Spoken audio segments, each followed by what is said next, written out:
Rolling around at the speed of sound. Got places to go, gotta follow my rainbow. Can't stick around, have to keep moving on. Guess what lies ahead? Only one way to find out. Must keep on moving ahead. No time for guessing, follow my plan instead. Trust in what you can't see. Take my lead, I'll set you free. And I'm not going to do any more because I'm butchering this. Oh god, no, ruining everything. I'm sorry, everybody. I'm sorry, Sonic fans. I'm sorry, humans. I'm sorry, mankind. I'm sorry, universe. I miss that game now. Oh, well, okay. I have a GameCube again. Oh my god. You can play it. I can play it. You can spend many, many, many hours of your life raising Chow, race them against each other. Oh, I just want the evil garden. I never liked the evil garden. I like the spooky garden. Okay, fair enough. I raised evil swimming Chow. They compete in evil swimming tournaments. Evil swimming tournaments, yes. It will be evil. Do they swim with sharks with frickin' lasers on their heads? With frickin' lasers. I spent far, far too much of my life doing those races. I spent far too long customizing them because every time I'd pick up an animal, I'd accidentally stumble into my Chow and then it would have cat ears. And I didn't want it to have cat ears or tail. I can't remember how that mechanic worked now. What? You just kind of walk up to it and then it will absorb the characteristics of the animal. It will consume the animal. I don't remember that. That sounds and slightly then it disturbing. looks like it. It's like from The Thing, if you've ever watched that film. No. No. I remember you had to grind the levels hundreds and hundreds and hundreds of times to get various glow sticks, and then you threw the glow sticks at them and they absorbed the glow sticks. And very, very, very slowly, over many, many hours of grindingly patient gameplay, they would slowly transform into something, and if you gave them the right kind of things in the right kind of garden, they would slowly, very slowly look like Sonic. And you'd be like, yay, this Chow looks like Sonic. I shall now put him in the running race. Oh, if you hold kittens up next to them, then they absorb kittens and have cat ears and tails. And I didn't want that because I was a purist. I am always a purist. I literally don't remember that in the slightest. Oh well. Yeah, I only gave it the little vial potion things to increase the stats. I have Sonic Adventure DX on PC. Does that have the Chows in it? I probably shouldn't check, but I don't know. Because that was in the Sega bundle thing they did not so long ago, and it was like, here's a bunch of really cool retro Sonic stuff and Sega things, and it was like, oh, I will have that pretty much just for Sonic Adventure DX, I think.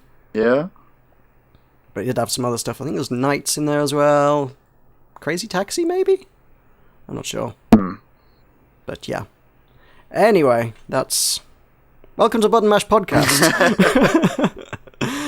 We talk about video games and video game accessories, and much less TV than usual this week. We are joined by Will. Hello. And our returning guest, stroke regular, we haven't decided what he is yet, Tulkas the Valiant. Rejoice! Hello, welcome back. Indeed. So is this like a classy versus riffraff thing, or what?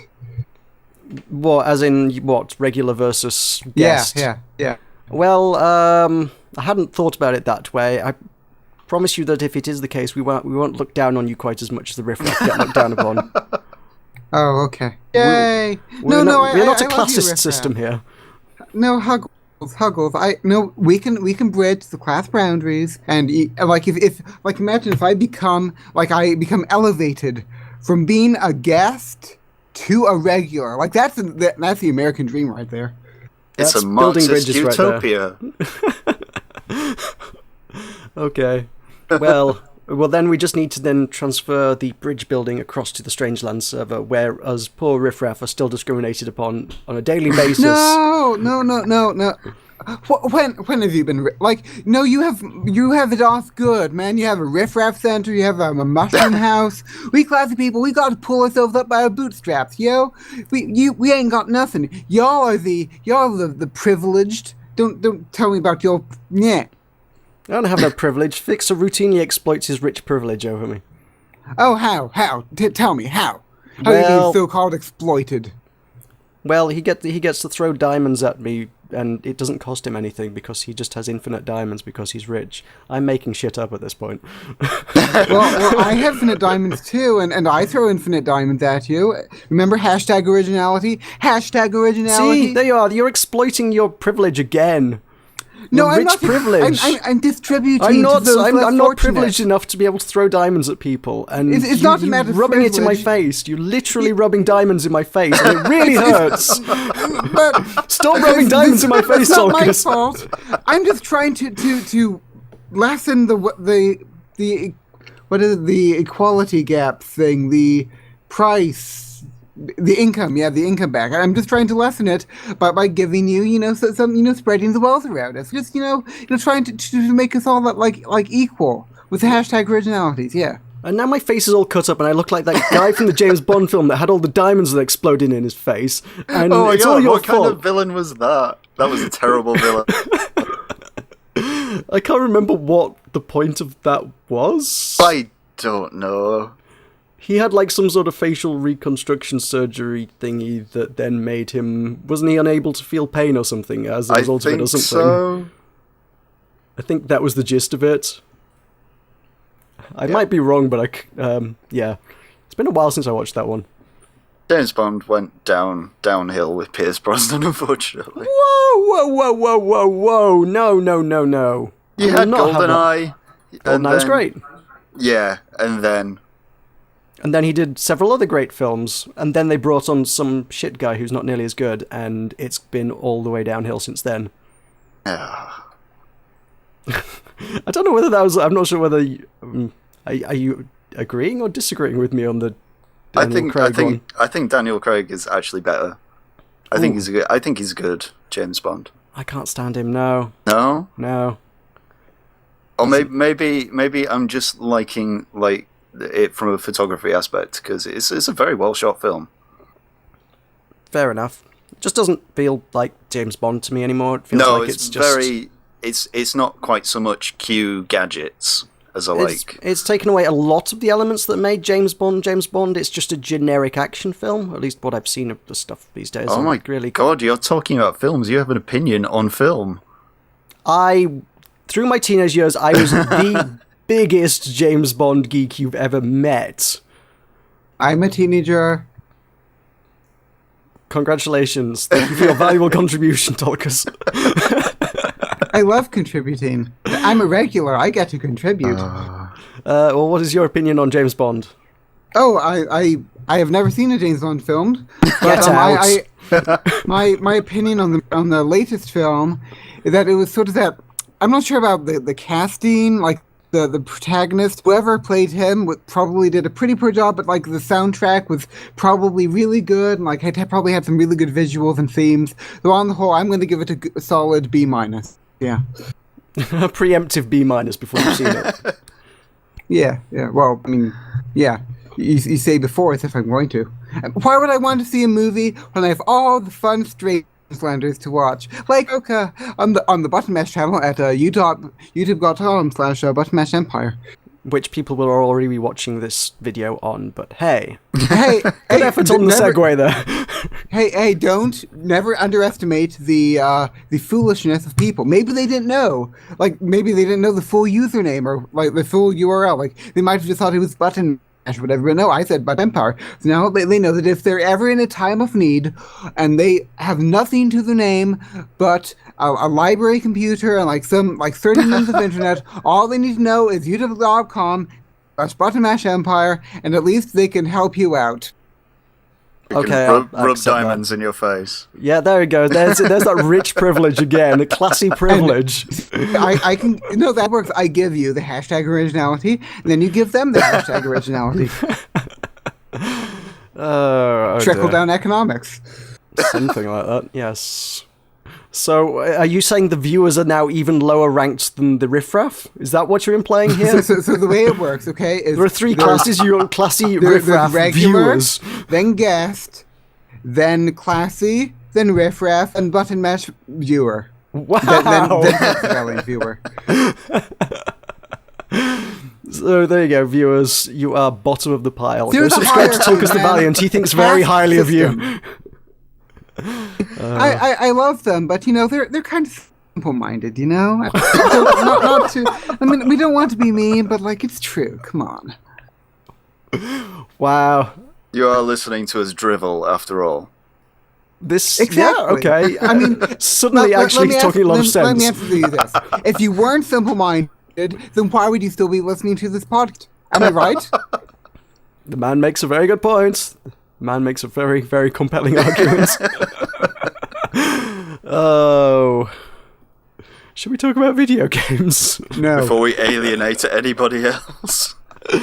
I mean, like I say, I do my timer where I'm like, how long can we talk before I say anything about... Before I even do the intro, but we've managed to talk for 11 minutes without ever getting onto video games. Well, no, I mean, but what we need to do is we need to speak slowly and calmly and really enunciate our words and use some easier words because our viewers, they aren't. It's not that they're stupid, really. It's that they're delayed learners. So I think we need to cater to them more. So we shouldn't move into the video game coverage quite yet. We need a little bit more drivel, and then just sort of slowly, sort of repetitively, just talk about it a bit. Today's podcast is brought to you by the letter D and by the number 7. And by E for elitist. Oh, indeed. Good lord. So, are we done? Are we done alienating everyone? I'm going to look at the analytics on this video, and it's just going to be like everybody watches 12 minutes of the video and then just checks out. I'm done being insulted by this Tulkas character. I wish to go now. Hey, well, I'm a regular, man. It's like having tenure at a college, man. I get to do whatever I want. And we can't fire you. God damn it! Yeah. Back in the days when I was a gas man, I had to be on my toes because that Will character, he had a vendetta. He was all like out for blood to purge me. But no, now I'm a regular. You have no power over me. I can do whatever I want. This is my podcast now. But let's talk about the Environmental Protection Agency in the United States.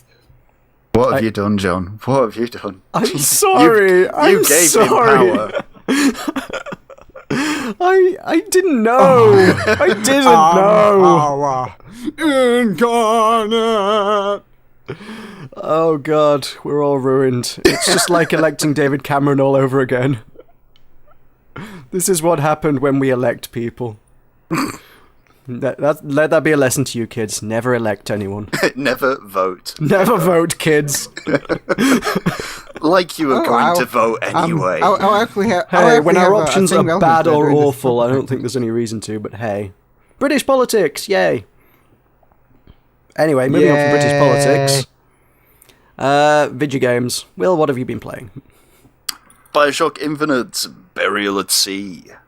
Ooh, well, this is slightly interesting because I've been playing Bioshock Infinite because it is the free game on Xbox Live. So, I had not played that before, and I was intrigued to see what it was. You played the original? I played the first two, yeah. I played Bioshock and Bioshock 2. Okay. Well, Burial at Sea is pretty much what Bioshock 2 would have been if... I can't remember who destroyed it. They handed over development to another team, and I can't remember who that was, but they absolutely destroyed it, and it wasn't Bioshock, but this is. So it's a return to Rapture. All right. It's like if a whole was ripped apart in time in another version of Rapture where the protagonist from Infinite enters Rapture. If that makes any sense. I guess so. Okay, fair enough. I had heard it differs fairly dramatically from the actual original Bioshock Infinite. So, what way does that differ? It differs in that it's not Columbia, it's Rapture. Okay, yeah, I recognise setting. I figured it mechanically varied as well, in terms of how the game actually plays. Only in the sense that you're using plasmids again. I can't remember what they called them in. They called them Vigors. Vigors, yeah. They've just gone back to plasmids. Is that it? They just changed the name of the things. Yeah. Because they're exactly the same thing. It's a plasmid by any other name would still set a man on fire.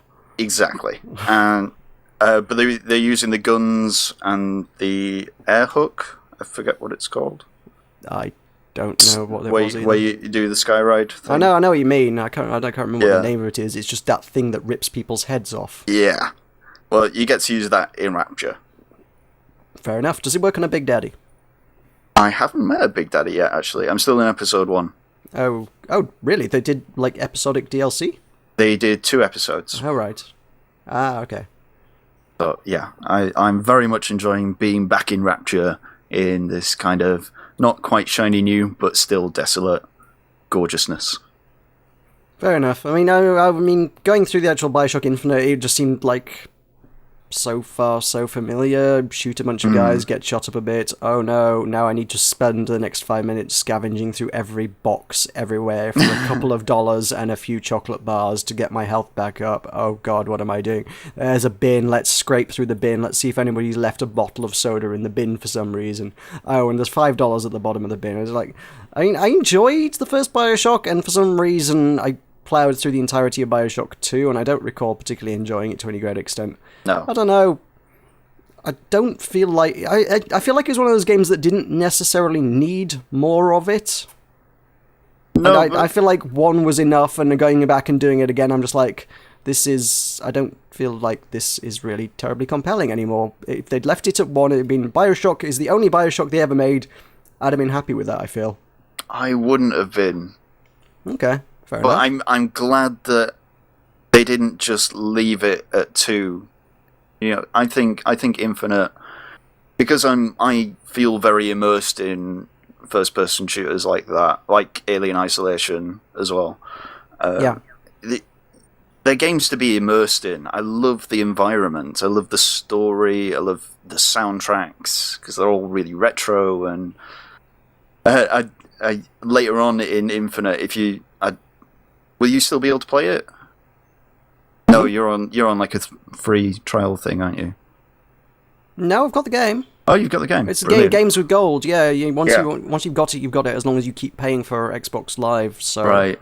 and if you let it lapse, you lose all the stuff. But if you pay for it, as long as you're paying Microsoft however much blood money they want per month, you get to keep their games. Yeah. Those blood diamonds. Yes. Shall have to borrow some from Tulkas. There's some really interesting time mechanics with the soundtrack as well later on. I won't spoil it for you, but if you just listen out later on in the game, there's some amusing parts to it. Okay, fair enough. Because I'm not quite sure whether I'm sort of invested enough into it to keep playing all the way through, to be honest. And I'm very much aware that as of the 16th of April, the Xbox 360 game with gold is going to be Assassin's Creed 4. That one actually has my interest because it's pirates. I have it, but I've never played it.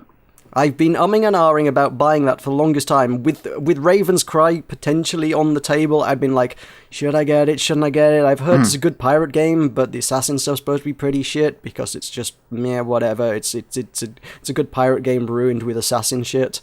Yeah. And then it was like, oh, Raven's Cry is coming out. This is supposed to be good, and then that's shit. And now I'm like, oh, is Assassin's Creed 4 going to be the best I can get in the pirate world? Do I just have to buy this now? And now Microsoft are like, here, have it for free. So I'm like, oh, well, okay, that solves problems nicely.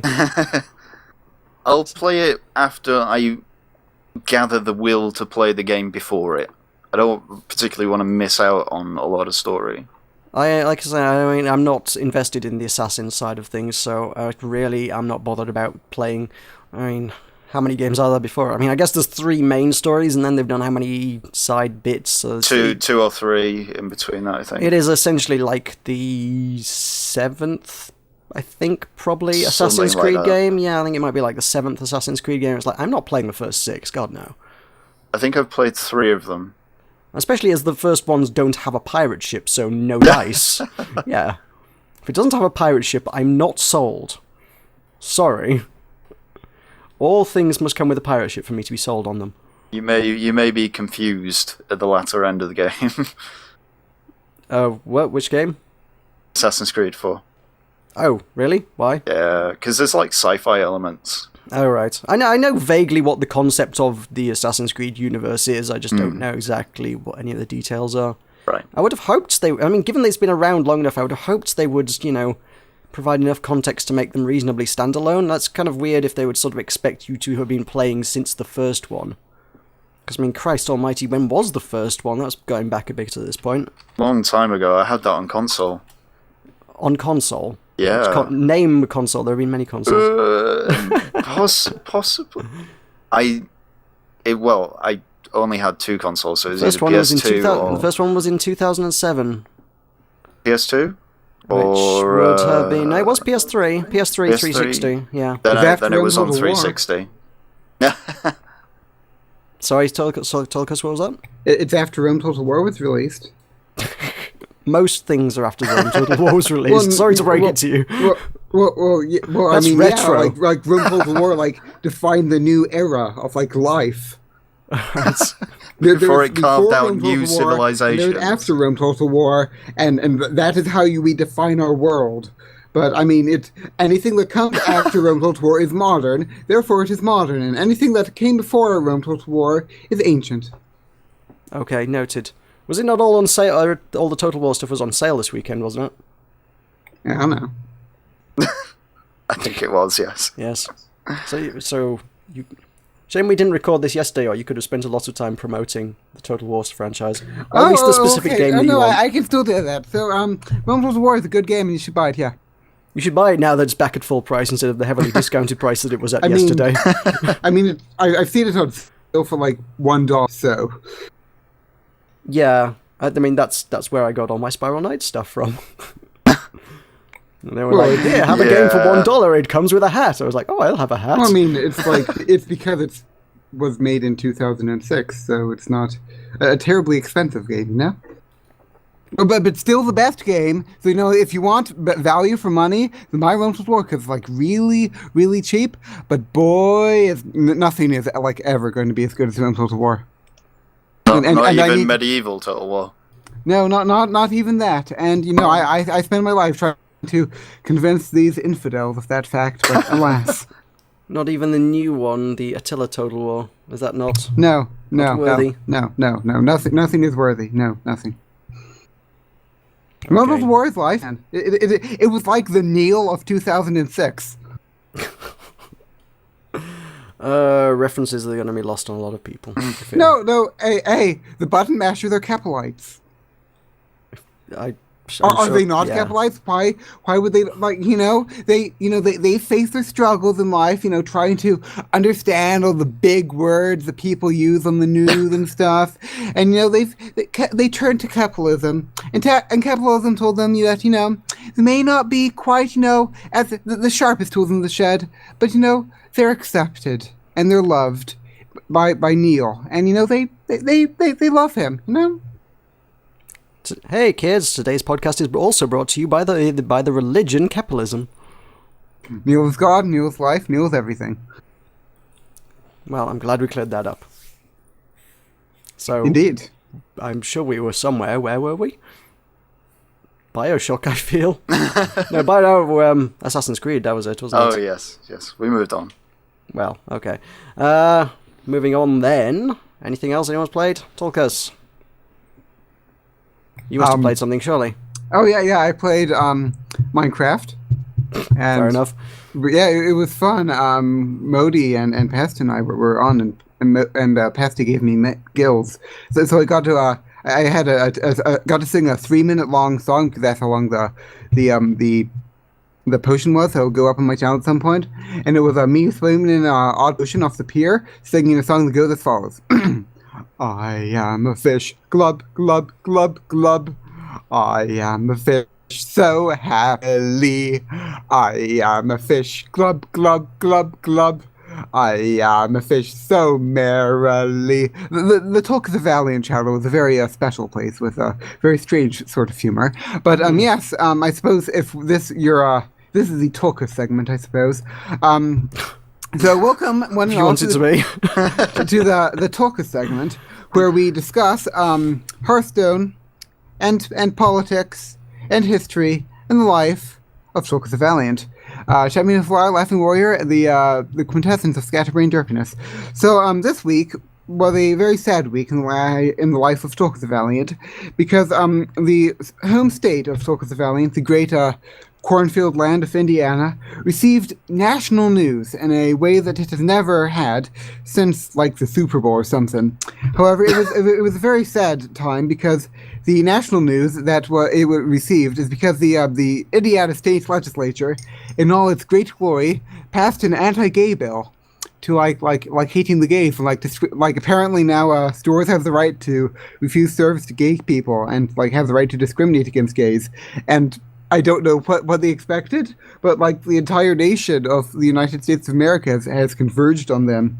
And like I'm from Indianapolis, the eternal city of the 7 million cornfields. And so like the way it works is like there's Indianapolis, and then there's like rural Indiana, and like we don't talk to each other. Like obviously like the rural Indiana people are like woo, and the Indianapolis are like yeah. So that's what I'm like listening to all the people here at the college in Wisconsin being like yelling about Indiana, and it's like everyone is like, no, I'm not like that. I'm from Indianapolis. I love the gay people. It's like that's sad. It's a very, very sad occurrence. But the worthy button mashers were discussing the British politics and the steadfast David Cameron earlier, so I would throw my various political things myself into the mix. But moving on, I suppose we can now talk about Black Rock Mountain, a Hearthstone adventure. Now, there's a bit of problem in this is that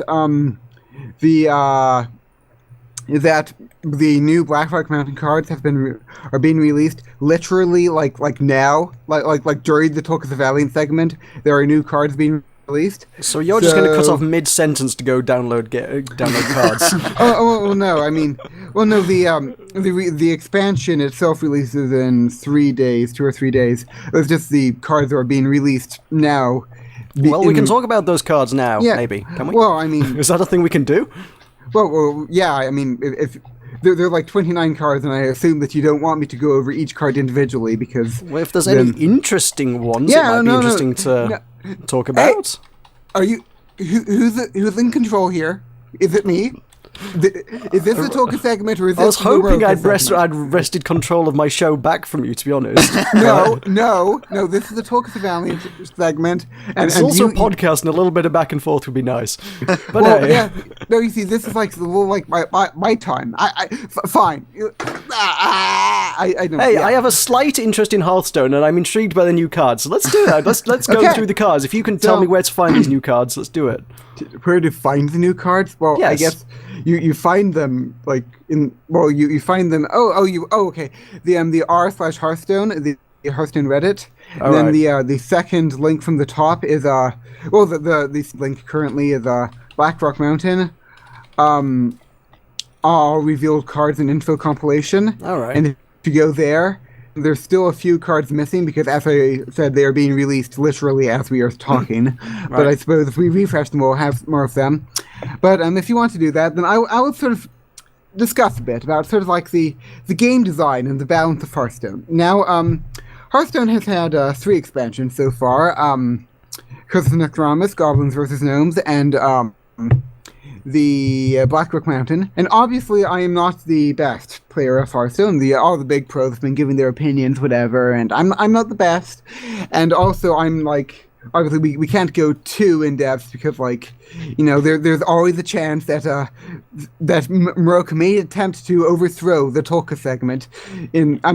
Obviously he would fail in that because it is, after all, the Tulkas segment. But, that would be like a big fight that I don't want to have. And I am a regular now, so I don't have to take no nastiness from that riffraff Meroka. But, so it's sort of that. So, just sort of want to talk a bit about the card balance.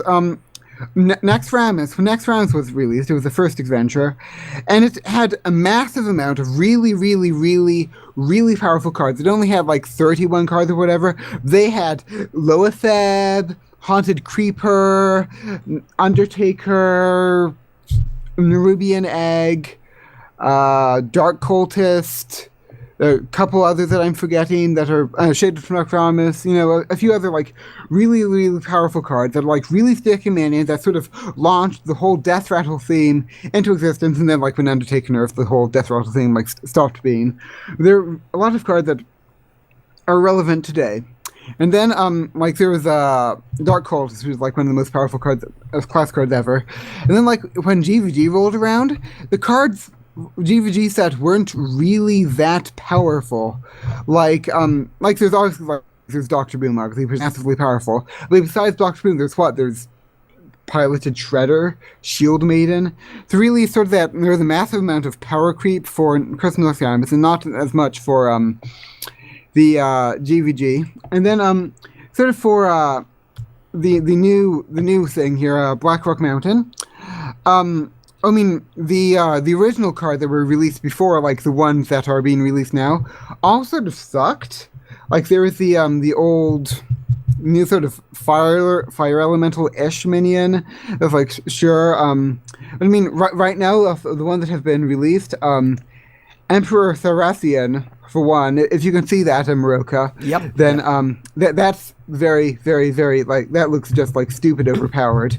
Like, it's the a 5/5 for 6. It's the text at the end of your turn, reduce the cost of cards in your hand by 1. Ooh, okay. And like, if that minion stays on the board for even 2 turns, then like, oh my god, you have like what 5 mana Archmage Antonidas, then 2 mana Fireball into 2 mana Fireball, like, how do you, like, what? It just seemed like a very broken card, and see, there's a few other cards really sort of, as far as the dragon theme deck is concerned, I suppose, is that there aren't very many there don't really seem very many powerful dragons. Like there's the big fancy paladin class card, which is a like a 5/5 for 5 and makes all the next dragon you play cost and a less, and that's powerful. And then there's the other ones that I'm trying to look at, but yeah, that's one. I suppose another thing that. Sorry, I get like scatterbrained when I try to talk. One big mechanic for the thing is like costs 1 less for each minion that died this turn, and I'm sort of dubious about this because I question how difficult it will be to pull that off. Because I mean, how often do you really kill minions? I mean, it's like meh. But I don't know Paladin that well, so I'm not sure what its mass killing capabilities are. I mean, I know there's a mage one's very similar, is it not? There's your Dragon's Breath, which costs less. Well, no, the Paladin one that I mentioned was the Paladin was. It's got the same kind of killing minion synergy. Yeah. There's a bunch of them, but yes, Paladin is actually the only class where it has, because if you remember, the Paladin hero power is summon a 1/1 recruit, the dude. And you also have, like, the Muster for Battle new GVG card, which summons 3 dudes and equips you at Light's Justice. Like, if there's anything that has the power to kill a bunch of minions, it would be Paladin. I just sort of question, like, if you're killing your own minions, then it's sort of like it's a bit like playing Blood in a Divine Shield deck. Like, all it does is lose you tempo. So so you have to be killing other enemy minions, and that relies on your enemy to have minions, which relies on your enemy to make your cards work. And I don't know. Well, it says for each minion, so you can kill your enemy's minions and then reduce the cost as well. But I mean, the question is, like, will the enemy have minions? Will you have to do poor trading to actually kill the enemy minions? Like, obviously you have to wait. Oh, that's true. I hadn't thought of that. If you're, like, just, trading out, but if they both kill each other, it counts as 2 less, I suppose, already, right there. Yeah, exactly. But I mean, it's sort of like, it just seems like the sort of thing would be a bit finicky to handle. I mean, obviously, there's a lot of stuff you have to see in game before you actually like make it. Like Doctor Boom, like famously, a bunch of the pros said that Doctor Boom would be like garbage tier, and they came out and it's like the best card in the game, and like, oh well. But yeah, it's just interesting. But like, it's interesting in that like sort of a lot of the like for one thing, Hearthstone has gotten a lot more aggro-based recently, like Mech, Face Hunter, even the Death Rattle stuff. Like they're all very much aggro, and the only two control decks that really work at the moment are Ramp Druid Sortif and Control Warrior. And Control Warrior is just because Armor Up synergizes so well with all that. But I mean, like sort of the Dragon theme was trying to move it toward more in the direction of Control, because obviously all the dragons are big, like Ysterias and Malagoses or whatever. The problem is that all the dragon minions that existed pre-Nexramas, of those, only Twilight and Azure Drake ever saw play, and Twilight Drake never saw play outside of Handlock. So really it's just Azure Drake that you have from the old set, and then you're counting on the dragons to make the old dragon cards enough. And then meanwhile we have this big this big sort of aggro meta with like all I'm just like worried about how the new dragons will handle. But then again, like as far as the sort of a lot of the decks these days are based around sort of slight synergy, like Murloc decks are like really, really intense synergy on like cards that are really weak individually, but then like the a lot of the big sort of theme decks these days are based on cards that are only slightly below costed, but they still sort of have slightly buff things. Like in Mech Mage, for example, the only thing that is just like Mech Warper and the Blast Mage, and that's about it. But yeah, would you like to comment, Meroka? No. Okay.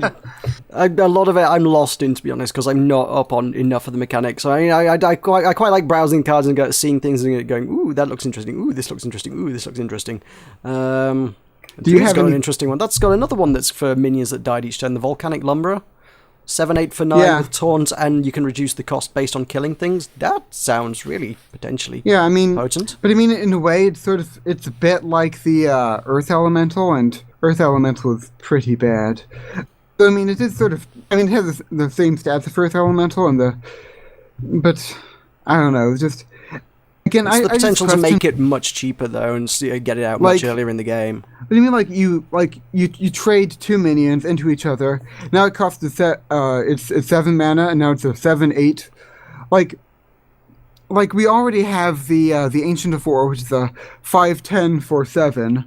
So it's sort of that any minion big minion like that to be played has to be in a way better than Ancient of War. And it's sort of that I question where 7/8 and like 7/8 stats are inferior to Ancient of War because it dies to BEGH. You're saying that for 7 mana, well, trade 2 minions. Hey, now suddenly it's down to 5 mana. You've got 7/8 with taunt for 5. That's pretty good. That's very good. But Is it not? Or am I really out of things on the game? It's starting out at 9 mana though, so you would have to the card I'm comparing it to Earth Elemental is a 5 mana 7/8 in Shaman that has a 3 overload. Right. So it's a different thing.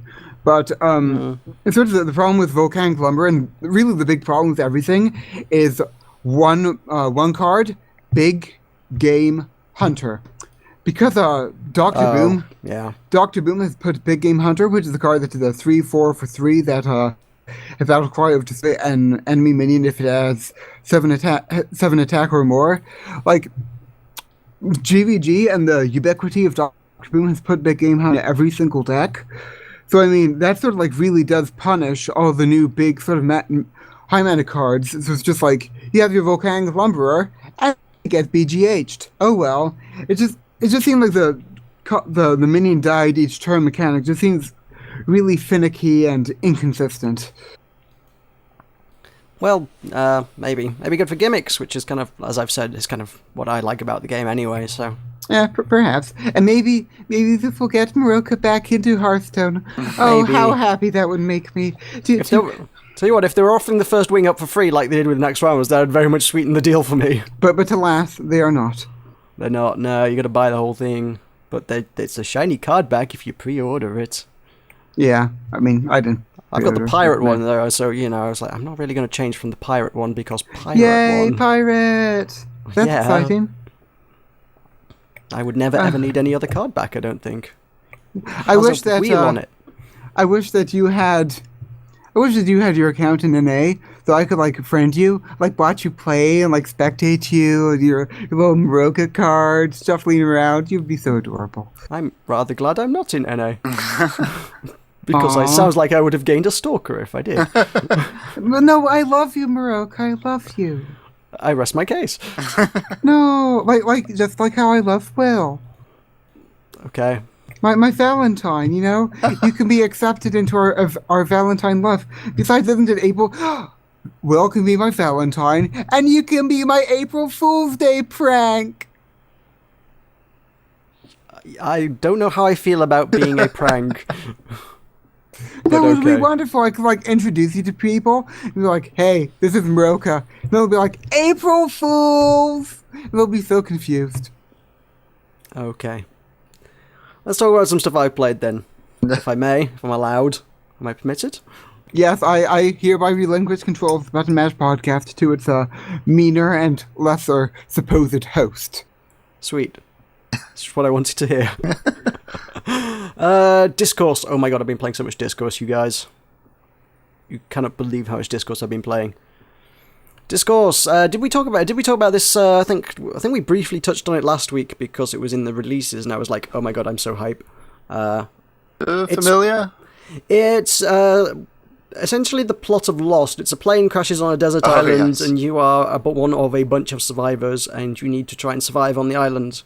And lots of things will try and kill you, and quite consistently. And there are many decisions to be made, and you must make pretty much all of them. And based on your decisions, more or less people will get off the island in various states of completeness, and you can steer the story quite dramatically. There's 3 major endings to it. You can sort of choose which way to get rescued. After you've been on the island about 7 days, it says, we should probably do something about getting rescued at this point. We've been hanging around trying to get rescued. We're doing sort of staying alive and stuff, but we've not really made a really concerted effort to be rescued, so let's do that. And it gives you 3 major options. But depending on the options you made up to that point, the people that will be going with you to do it, and how prepared you are to overcome the obstacles on the way, will vary dramatically, and I don't know, it's really hard to explain without too many spoilers, to be fair, but even small changes, like the very first decision in the game is you run into 2 other survivors on the beach, and they are being attacked by crabs. They are both surrounded by crabs that are threatening to attack them, and you, armed with your trusty frying pan, which you find on the beach at the start of the game, and it's your weapon throughout, you must fend off the crabs. And there is literally no way to do this. There is no good choice here. There's no good choice that you can make that doesn't mean one of the guys gets injured. If you attack the crabs, it just kind of angers the crabs and brings them over to the person whose crabs you attacked, and that person gets cut up more. And if you swing the frying pan, it scares off the crabs, and they gather around the other person and cuts them up instead. So one of the 2 is coming out of that with injured legs at the end of it.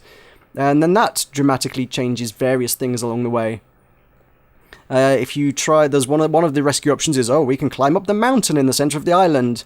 Well, if the guy with the injured legs is trying to get up the mountain, they're not going to get very far, so you're probably going to have to leave them behind halfway up the mountain. There's an option where you're taking shelter in a cave halfway through, and you have to go out and scavenge for supplies. On 2 occasions now, I hadn't given it much consideration, but basically, I thought they were the best person for the job. I took the person with me to go get supplies. I was like, you look like you'd be good for this job. Took them with me, and in the first instance, it turned out they were really good for the job. But the fact that they've got the injured legs means that going out and getting food takes an entire day longer than you otherwise would. If you take somebody who's fit and healthy and ready to go with you to go get the food, you can get the food and get back to the cave within the space of a day. If you take someone who's injured, it takes you 2 days to get back to the cave. And it turns out the cave is volcanic, and if you took 2 days over it, someone in the cave gets killed by poisonous volcanic gas and dies. Which doesn't happen if you get back in time. Okay. And there's just loads and loads of things that affect things like that. Every single decision you make has some kind of consequence. And you can slightly cheat it a little bit. Something that dawned on me, and I forced some friends of mine to play through it as well. They were like, here, download this game, play this game, it is great. And they picked up on it pretty quick as well. It's like, the protagonist doesn't seem to die very easily. I've never actually managed to get your character, the player character, actually killed. Rita, who is the character, she will pretty much survive whatever, it seems like. Things that would pretty much kill any other character she can survive with. It sometimes means she either ends up with permanent spinal paralysis or losing a limb, if not both. But it does seem like she will get off the island one way or another at the end of all of it. Because there's one bit where you have to climb out over a cliff to get to a nest which has eggs in it. She's like, it has eggs, we shall eat the eggs. If you send anyone else out there, the branch snaps and they fall and die. If you climb out there yourself, it creaks a bit and sways and you grab the eggs and return safely. If you only have 2 people there to feed at that time, they're like, I've got 2 eggs and there are 2 people here. Well, this is convenient, and that's fine. If there are 3 people there, it's like, we've only got 2 eggs and there are 3 people. Ooh, what should we do? Because this isn't going to be enough to feed 3 people. I don't know why they can't just share, but whatever. Clearly all the other survivors are too fat to climb a tree, so... Yeah, so you're go back feeding out them there, too much. Yeah, well... if you go back out over the cliff, because it creaks the first time, it just snaps and falls, and you end up... That is the permanent spinal paralysis kind of ending, as it were. It's still a little bit dark for this, really it does get a bit dark at times, game. Yes, I know. The style doesn't match how dark it can get. I love it. That sounds great. It is a really good game. I heartily recommend that one. I think it is probably a little steep for the length of the game for a lot of people. It's like 10, 11 quid, I think. And if you are only ever going to play through it once, it's gonna take you about an hour, maybe 90 minutes, depending on how fast you move and how quickly you read. But broadly speaking, you've got 60 to 90 minutes in the game there. So that's going to be really, really short for that kind of price. But if you're going to play through it, as I have at this point, 4 times... trying desperately to keep everybody alive, and it's not bloody possible, I swear to God, then yeah, there's a bit of replay value in that. I've been on the Steam forums. It doesn't sound like anybody else anywhere in the world has figured out how to keep 6 people alive yet either. And I swear to God, it must be possible. I can't believe the devs would make it so that you couldn't keep everybody alive. Surely to God you must be able to. I'd hope so. I mean, there's one... I played through... Because once you finish it the first time, it allows you to go back and kind of have a do-overs on days to try and improve things. So I've gone back and done a few of them repeatedly to try and improve things. And one of them, the one where I fell off the cliff and injured myself permanently, that one... I actually made it off the island with 4 people alive at the end of that. It was very close to 5. If I hadn't fallen, it would have been 4, because someone died as a result of me not being there. I guess they needed an adult. When I tried not doing that, because I had 3 people at the top of the mountain and I didn't go out for the 3rd egg, the branch didn't break, but then it was like, we only got 2 foods and there's only 3, and there's 3 of us, so someone can't eat. So one of them starved to death in the night, so suddenly it's like, goddamn, back down to 4 again anyway. And then when we got back down off the mountain, once we'd actually been rescued, went back down to meet the other people who hadn't come up the mountain. One of them was like, I dug a hole and lined it with spiky things and made a punji trap out of it, but I didn't tell the other guy about it, and he fell in it and he died. And it was like, what? That's literally the game is just at that point just going, fuck you. That's literally the game just going, screw you, this person is going to die. You were doing there too well. Nothing I could have done to stop that, because it's up to that point an identical playthrough to my previous one where I fell off the cliff. There's no difference between that other than I fell off the cliff and I didn't fall off the cliff. That's the only change. And when I didn't fall off the cliff, the game just decided to go, oh yeah, this guy accidentally killed the other guy. Whoops! What? Oh dear. The one thing that did occur to me, actually, is a way to do that might be to take the guy with the injured legs up the mountain and somebody else who's fit and healthy to go up the mountain, and then when you're halfway up the mountain, they're like, I'm tired, and you're like, okay, go back down the mountain and carry on with just 2 people. That way, when you get to the top of the mountain, there'll be food for 2 of you. That should work. As long as it's just like, you guys sit still and don't do anything, I'll handle everything. It's probably pretty okay. So, assuming that sending them back down the mountain didn't get them killed for some stupid reason, or they decided to murder each other in their sleep, that might work out okay. And the playthrough I watched my friends do, they only got 2 people alive out of 6. They elected a Frisbee as mayor of their tribe, or grand overlord of their tribe. Frisbee! And the Frisbee decided that one of them had dissented and put his head on a spike. Wow. I don't even know. That's how that grim. happened. That's really grim. That was just a really weird ending, because it just kind of, there's a big time skip on that. It's like, hey, we've arrived at this tribal village, and then it's like 60 days later, it's like, there's only 2 of you left, and the other guy's head's on a spike. It's like, whoa, that escalated quickly. So that was interesting. And they do have an election, so you can elect someone else who are just sort of like, it was just like, hey, there's an option to elect the Frisbee as mayor. Let's do that. Lol. Lol, yeah. Yeah. Oh dear. Nice. That's a very, very good game. Even if it is a complete bastard at times. It really is. I also played 3/4 Home, which I believe we discussed last time Tulkas was on, which is a game about cornfields. Oh, yay!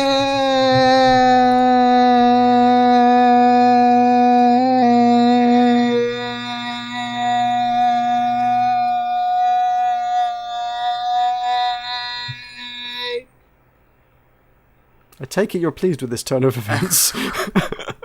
Who's your pride, man? Who's your pride? So that was quite an interesting narrative thing. There's like no game to speak of whatsoever there, really. It's you drive a car by holding D. That's it. This is the Indiana experience. It's the Nebraska experience, actually, but hey. Well, it is also the Indiana experience then. Okay. So Like, yes, you like hold it. Indiana is flat, and Indiana is corn, and like that is Indiana. I drive through Indiana. It's just it's not a terribly engaging landscape, I must say.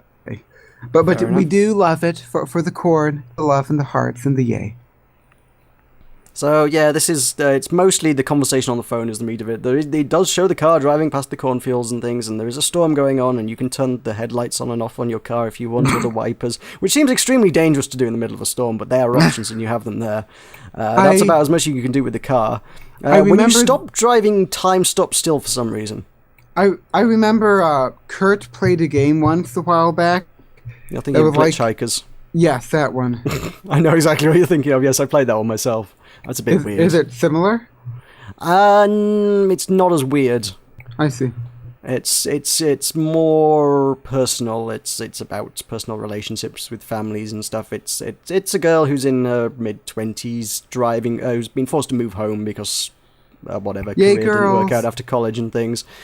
She's driving home after she's gone out for a drive on the morning because she needed some time to herself, and then she's driving home and a storm starts, and her parents are like, "Where are you? There's a storm starting. You're not home." And they're like, "I'm driving home now. I'm in the car. I'm on my way." Then you sort of have a conversation with your parents and your brother over the phone the whole time, and it's a multiple choice thing, so you can pick different things to say at different times, and you'll sort of pry into their lives. In my review of it, I did say it was. I personally, I didn't feel like you're playing the game long enough to really get especially attached to any of the characters, so it just feels a little bit more voyeuristic than anything else. You're not really connected there too much. It's just like, oh, I'm watching someone talking to her mother about her father's drinking problem and stuff, and it's like, okay. Not to say it's not an interesting story. It's a great narrative experience. I never quite connected to the characters because I was not with the characters for long enough to connect, I feel. I don't know if that makes sense. I like characters and I like connecting. Yay, Bond. Okay. Well, it does have a bit of an epilogue thing which sort of explores. It's the extended version they put on Steam, which kind of explores the relationships further. It's another phone call with your mother while you're in Michigan. Is it Michigan? Is that a snowy place? Michigan is due east of Wisconsin, where I am right now, and yes, Michigan is indeed basically. Okay, then that's probably so. yes. Michigan is due east of the state where I am now, and it is due to Indiana, and it borders Canada. Okay, if it borders Canada, that gives me a rough idea. Yes. So yes, it is it's fairly snowy. Yes, it's yeah, so Lake it's the Great Lakes. Yeah.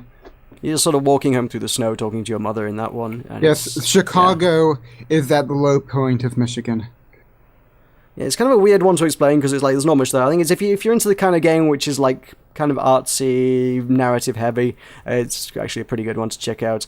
If you actually want to, do something in the game, maybe give that one a miss because there's not much to actually do other than talking to I hate people. doing things in games. Well, then you will love it. I'm lazy. There is like an entire short story halfway through the game as well. At some point when you're talking to your brother, he's like, I wrote a story. And I was like, oh, can you tell me it? And he was like, okay. And he just launches into this entire short novel thing. Wow. And it's like, you remembered all of that? He's like, yes, I did. I only wrote it today. I was like, that's still a lot to remember, but okay. That sounds like me. So, yeah. Like the Book of Maud. I feel like the topics you've talked about up to that point kind of should determine which story you get, because I think there's like 5 stories in it, but I've gotten Untitled twice now, so yeah, I don't. Maybe I just talk to you generically about generic things. Maybe I need to broaden my. Well, no, I need to narrow down my topics to something more specific. Let us discuss the life cycle of the corn plant. It's more talking about family issues than the life of the corn plant, but okay. But I wait. I had assumed that like corn was like a theme, like they like worshipped the corn or something. Like you lied to me. You led me astray. Corn is more of an eternal presence more than a theme. That's beautiful. It is an accepted constant. A beautiful way to describe it. An eternal presence. Sort of like me in the Button Mash podcast. Yay. At this point, yes, indeed. You are our corn, Tulkas. You are our corn. I am the corn of the Button Mash. Please. And we shall hold down D and drive past it for an hour straight. Yay. You are the host. Will is the Valentine. Michael is the Facebook page host. And I am the corn. Sweet. Okay. I also played Please Don't Touch Anything, which is a strange thing. Stylistically very similar to Papers, Please. Thematically also similar. It's you are left in front of a computer thing with one big red button on it, and your colleague tells you at the start of the game, I'm going for a bathroom break, don't touch anything, I'll be back in a second. And from there, your options unfold. Do you push the big red button, or do you not push the big red button? If you push the big red button, things happen. If you don't push the big red button, he actually comes back. Which was very Far Cry 4, and I did quite like that. How did you manage not to touch the red button? Ever? Because I wanted the Far Cry 4 ending, which was obviously going to be there. After Far Cry 4, you can't not do that at that point. It's like, oh, just sit there and enjoy the crab rangoon. It's like, alrighty. Quarter of an hour later, oh, thanks for waiting. Let's go scatter your mother's ashes. It's like, wonderful. So yeah, this was exactly the same. It was like, okay, I'm going to go to the bathroom. Just sit there and don't push anything. You wait a minute, and he's like, oh, great, thanks. I'm so glad I can rely on you. Let's go get dinner. It's like, sweet, all right. Well, yeah, if you push the button, all manner of strange things unfold. It initially pops up a switch, and then you can flick the switch, and a red light comes on, and then you can press the button again, and a nuke goes off and destroys a city that's on a monitor in front of you. Or if you don't flick the switch and press the button again, more buttons appear. And if you press it a bunch more times, a screwdriver pops out, and you can use the screwdriver to take a panel off the top of it, which reveals more buttons. And if you press the big red button a bunch more times, a hammer pops out, and the hammer unlocks further options. And if you press the buttons in the right order, other bits pop up, and lots of interface. And there are 16 different endings to the game, which makes me feel like it's kind of... comparison I made was to the Stanley Parable in that regard, which is you are kind of, in a number of respects, just trying to figure out it is a puzzle game, but Stanley Parable maybe not so much, but there's still an element of trying to figure out what all the endings are, and getting them all is kind of the challenge. Some of them actually do require you put some genuine actual thought into things. And I like how this sounds. It's a strange thing. I went onto the Steam forums just to look up a lot of stuff. There's one other, actually, to be fair, one of them... It's like, actually, a good majority of the endings require you to put a specific button sequence into a specific panel, and that was just something I hadn't quite clocked. The clues are all there in front of you at the start of the game. When you start the game, the clues to unlock all these other stuff is literally there in front of you, but I don't know, I'd kind of figured it was just like, I don't know, detail or something, or background decoration or something, and I just hadn't quite realised that it was there. It was like, oh, it's literally telling me that I can press these buttons and that they will make more things happen. So, I guess there's more stuff I can do at this point. There is a Bender ending where I guess Bender destroys the city or something, I'm not sure. I've sort of seen what the endings were called, but I don't quite actually execute them. I know there's a time travel ending. There's all sorts of strange things happen to this city, unfortunately, if you press the buttons correctly or incorrectly or whatever. Yeah, that was a strange experience. It's very. I think if you were decent at it, that'd be another fairly short one. I suppose the other big thing I picked up this week is City Skylines, which I've been toying with for a while because I've been watching a lot of people play that on YouTube lately. I don't know why, I just kind of have. And at some point I was just like, I'm going to have to buy this. I don't want to buy this because I shouldn't be buying things. I don't have the money to be buying things at this point in my life. But oh, god damn it, I really need a city builder. A good one. You have 600 games. Yes. Like, I subsist on 4. A lot of these are press copies, though. Or bundles. Either or. But Many you of love... both. I can't believe that you're, like, called press. And most people on YouTube can probably get away with calling themselves press. Well, I mean, I can't, but... I imagine you could if you wanted to. Wow, that's sad. But I mean, I can't believe that I'm interacting with, number 1, a European, number 2, an old person, number 3, a press. And number 4, riffraff. Exactly! It's insanity! Yeah, I know. It's enthusiast press, isn't it? But everyone's saying it's the future, and I'm inclined to believe them because that means that I'm the future. Yay! Well, you are in the future, and you are the future, and you will be the future. Oh my god! How can I be the future if I'm in the future? You are Am I in myself? Well, you are, so that like you are both. Oh dear, this is something to wrap my head around. So you are the future, but you're also in like you're in yourself, like you're in like your own skin, like you comprise yourself. Your own being is you. The quintessence of everything that is Meroka is also like yeah. Surprisingly existential. Indeed. So yeah.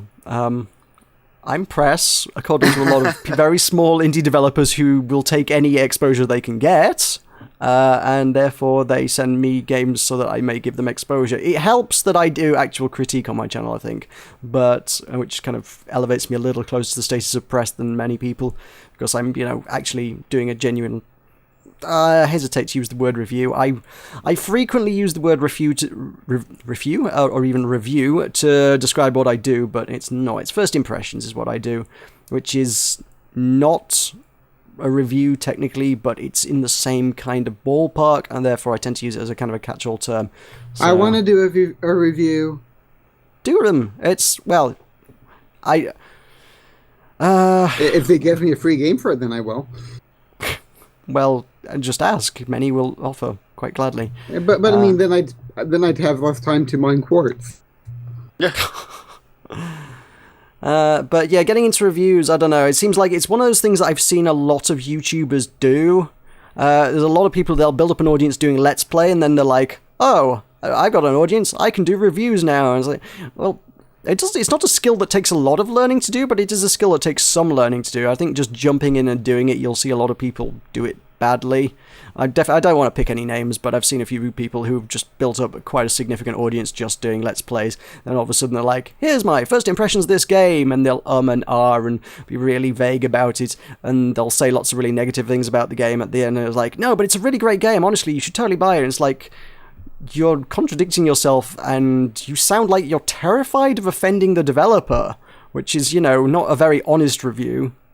I mean, if the game is bad and you're honest about it, most developers will be okay with it. They're like, okay, he wasn't positive, but at least he was fair. I think that's the most important thing with any kind of critique, is just being fair to everyone. Being fair to your viewers and being fair to the game. If you're unfair, it'll be pretty obvious and people won't trust you. So be trustworthy. I want to be trustworthy. Wait, does this mean that you'll believe everything I tell you? Within reason? We're Boy, Brits, I'm we're gonna have naturally fun. skeptical. I'm going to have Yeah. fun tomorrow. So many pranks, man. So many pranks. Hang on, tomorrow? It's not... Oh my the thing with God. The thing tomorrow. It's Wednesday is the day. Oh, I- right. The day where everything on the internet is a Yes. lie. Yay! Today And- is Easter. Yay. Oh, and I get to... The Easter Bunny. Hang on, is it possible? It must be possible. Can you get Easter on April Fool's Day? I presume you can. I'm not entirely sure how Easter works. It's based on the moon and Jesus, I think. Meroka, can we talk about bunnies?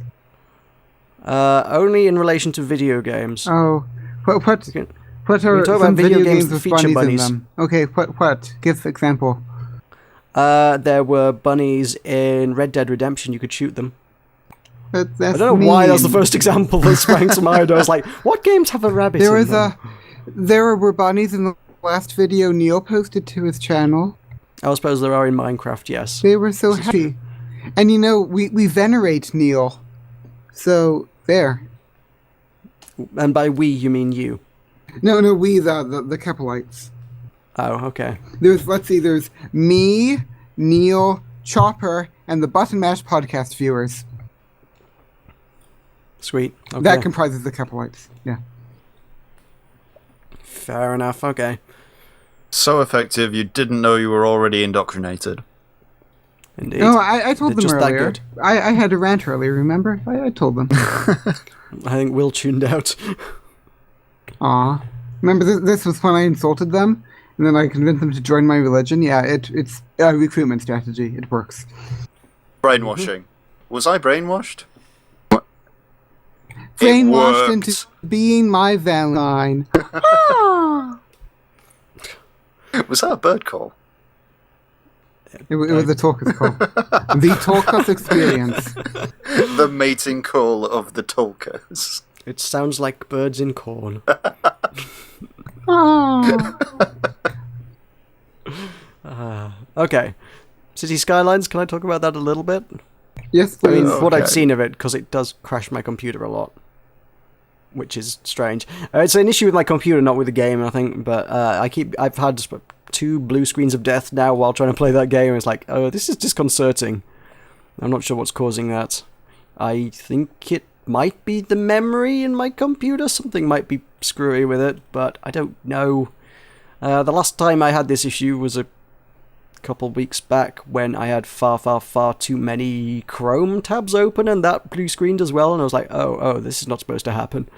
So, which is what makes me think memory, but what I've seen of it, it's intriguing. It's the mod capability for it is kind of the most impressive bit of it, I think, because it just allows people to design their own buildings for it and vehicles for it and add things to it and just add more stuff to it.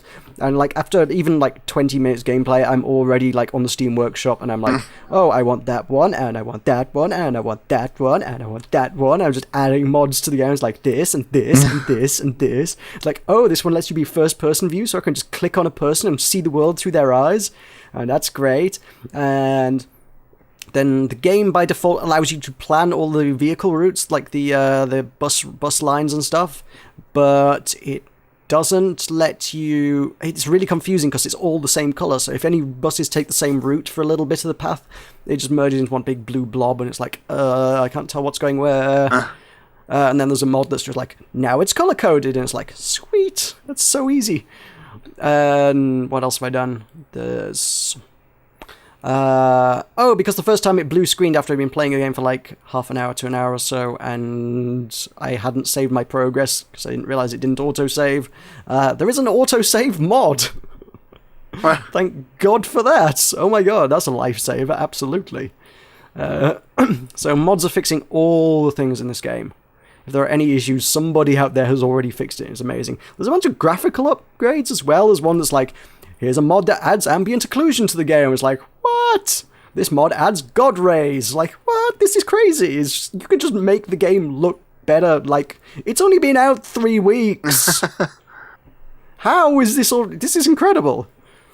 The one thing that I did catch on to that's kind of as a little bit disappointing, I think my only real experience with city building up to this point was SimCity 2013, which was not well received by a lot of people, but because it was the only thing I'd played, I quite enjoyed it. I was okay with that. That was pretty cool. I did run into a lot of limitations. I mean, obviously, it's very restrictive on space, is SimCity 2013, which was a lot of people complained about that. So you end up with a really tiny city, to be fair, and you end up just trying to cram everything into a tiny, tiny, tiny space. I don't know, it was my first time I'd played that, so I just kind of figured that's how it was. It was like, oh, this is just how the game works, this is fine. So now you can just buy more space in City Skylines. It's like, oh, you want more space? Here, just buy some. It was like, oh, now my city is even bigger. It's like, okay, just keep building.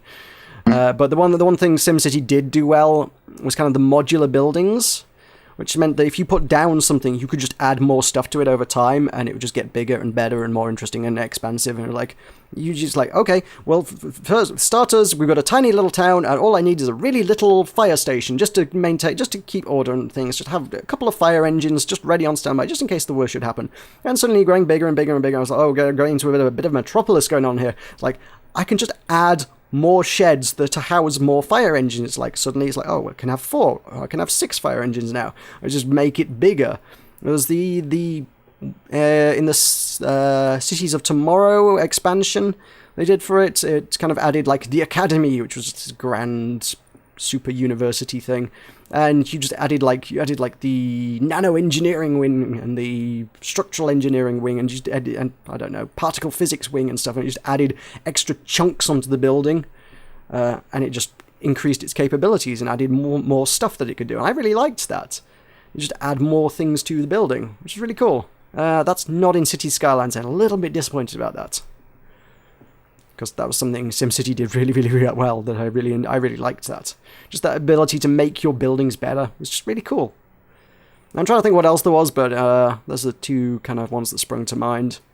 A lot of the buildings were just like, here, buy more stuff for what it already does. I mean, I know like the oil power plants, it was like, I can't remember exactly what the actual definition of it was, but you basically just added a second chimney to the side of the first chimney, and suddenly it was like, oh, now it's producing twice the power that it did, without taking up any more space. And it was like, oh, well, this is great. This is fantastic. I shall do more of these. Which is cool, but yeah, I shall just have to make do with more space for all the things. Because City Skylines, I'm kind of like say it's because you can't do that. I'm like, okay, I've got a fire. I got my fire station here. It's got the engines in there, and oh, the coverage doesn't reach this side of town, so I guess I need some more coverage over there. I was like, I wonder if I can get more fire engines. I can't get more fire engines. Crap. I literally need to build another fire station at the other side of the town now to actually be able to get 2 fires over there, because I can't upgrade it. So it just involves building more of the stuff. And I think a lot of people really hate this, but I haven't played the game long enough to hate it yet. They've got this fake Twitter thing at the top. There's this little blue bird that's perpetually present at the top of the screen, and every time anybody has anything to say about your town on, I guess they call it Chirper or something. Anytime anyone chirps about your town, it pops up and says, "Good job, Mayor, we enjoy the green energy that you built," or "What the hell, Mayor, why don't we have any water in our house yet? Because you haven't built a pipe here yet." And that's probably the most common one. Because every time I'm like, I'll build a new street here, and I will build more things here, and then it would be like, oh, it doesn't have water? Oh, for crying, no, I need to build more water. In SimCity, I think as long as you had water, it kind of connected up to everything. It all ran under the streets. As long as there was a street connected, it connected the water that way. So if it was connected to stuff, it was all good. There's kind of no issues there, if memory serves. This one, electricity works like that in City Skylines. If it's connected to anything else that has electricity, it's all good. But if it's not, if someone builds like one house at the end of a street and there's no other houses near it, apparently they just disconnect the electricity along that stretch of road, which is weird. But yeah, the water's just kind of this big area map underground, and you just have to keep dragging lines across it to fill all the area till it's blue and make it full of water. I don't know. I need to figure out what's wrong with my computer so I can play it at great length, because this is the kind of game where I need to sit down and lose 5 hours of my life to. But it keeps. I don't, maybe it's not a bug. Maybe it's not a bug. Maybe it's a feature. Maybe it's there to say, okay, dude, you've been playing this for an hour. Stop. It's like, okay, your city is big enough. Take a break. Blue screen. So yeah, that's probably what that is. It's probably a safety thing, safety cutout. Stop me overplaying on, because God knows I did that with SimCity. There were some days I played SimCity and I'd be like, oh shit, the time is that's really late. I've been playing this for a very long time. So I can see that happening with City Skylines if it will let me. I need to make it let me. Those are the important things. I did acquire Tabletop Simulator and distributed them amongst your good selves. Yes. Or at least you and Michael. Because we still need to make the thing happen that we were discussing making happen last week. We should make the thing happen. Yay, the thing! We're talking about having a tabletop gaming evening on the internets last week. Having a weekly streaming session of some sort. That's fancy. Yes. Because Tabletop Simulator is the ultimate board game piracy app. I did go onto the Steam Workshop, and it's like the amount of things on there is ridiculous. I found a all-in-one combined Flux deck, which was like every version of Flux in one thing. There were so many cards, it crashed Tabletop Simulator. I was like, you know what, I'm going to go easy on it. I'm going to load in one deck at a time from now on. Let's just play with just the pirates or just Cthulhu, not everything at once. Because that's just silly. Well, I'm counting on you to beat him for me. Sorry? I didn't catch that. I'm counting on Will to beat you for, me. Okay, alright, fair enough. We shall With see glory? about that. Yeah. I'm really good at Wait Flux, a in moment. spite of it being Yeah, random. I've not played a lot of Flux. We are Team Suicide. But then, oh dear, I have to choose between my Valentine and my suicidal brother. Oh, no! I don't know how to make this choice. Oh, Toss a coin. I We suppose... could use Tabletop Simulator. I suppose my heart will always be with Will. Roll a d20. I don't... Oh, this is so... But, like, we won UHC. We bonded together, Meroka. But then remember Well, that time you when I won asked Will to UHC, be I my died. Valentine, and he said yes? We've both gone through so many experiences, and now you're turning on each other, and I'm caught in the middle. I don't know what to do. What should I do? Toss Roll a a coin. d20. Okay, I don't have a D20. Flip a D2. Oh my god. What a creative. Okay, heads, it's Meroka. Tails, it's, Will. It turned out to be Tails. So it's Will, right? I don't know, I wasn't paying Okay. attention. We'll say it's Will. I'll have you Will, yay. Okay. Okay. Glad we got that one cleared up. Alrighty, well, I think that's probably the lot of it, so we will take a quick break, and then we shall come back with the latest gaming news and releases for the upcoming week. Bye. Button Mash Podcast is back. Welcome back to Button Mash Podcast. We're back in the second half of the show. We're going to have the most of the video gaming news from last week, of which there was not much really to speak of, to be entirely fair. There was not a lot of that. And we're also going to have upcoming releases for the forthcoming week. So, video gaming, we've got some stuff from Halo, which I like the look of, sort of. I mean, I don't like the news, but I like what I like its Halo. Halo's good. We got... Yay. They've announced Halo Online, which, you know, most of the Halos have been online, to be fair, but nonetheless, this is Halo Online. It is a free-to-play version of Halo, based on Halo 3, which is the best Halo in my book. I imagine a lot of people would beg to differ, but I spent many hours playing Halo 3 online. It was a good game. And it's only in Russia. Therein lies the problem. Yeah, But there is a way for other individuals to gain access to the servers in theory, yes. 343, the guys who make Halo, like, anyone trying to access the game outside of Russia could theoretically do so, but they would have to go through region-specific changes to address player expectations. Whatever the hell that means. I guess that means don't expect the Halo that you're used to? Maybe? Because it's free to play, it's going to be, I imagine there'll be some manner of microtransaction based thing and progression stuff. Halo 3 didn't have a lot in the way of progression, so they'll have to have added something to it to change it up a bit that way. And obviously, yeah, so your theoretical connection, I guess we're talking, you'd have to go through like a VPN or something to pretend you were, or proxy type stuff, so you'd have to pretend you were Russian. I am Russian. Yeah, I imagine... I am not American, I am Russian. I'm Cyrillic. I don't know about you, but I'm convinced. I'm convinced. I think we should let him play Halo Online, yes. I think that's all 343 ask for. As long as you can do a really bad Russian accent, that's all they require for you to play the game. Wonderful. There's an accent check that you have to do on the main screen when you download the game. It says, please talk into the microphone now so that we can verify that you are in fact Russian. If you can't fake a good Russian accent, they won't let you play the game. Marvelous. So, yeah, you can get in, but, I mean, obviously you'd be going halfway around the world, because I imagine the servers are going to be Russian-based, so it's not particularly great for anybody who's not in the Russia region to begin with. You're going to be kind of laggy, I suspect. Speed of light and whatnot, the problem that it is. As well as the fact that I imagine most of the interface is going to be Russian, and all the players are going to be speaking Russian, and everything in the game is just going to be Russian, because it's for a Russian audience. Why wouldn't it be? But we can learn Cyrillic very quickly and use that to do well in Geo. Yeah, I guess. It's learning through immersion. Yeah, I mean, I guess if GeoGuessr is love, GeoGuessr is life, you could do that.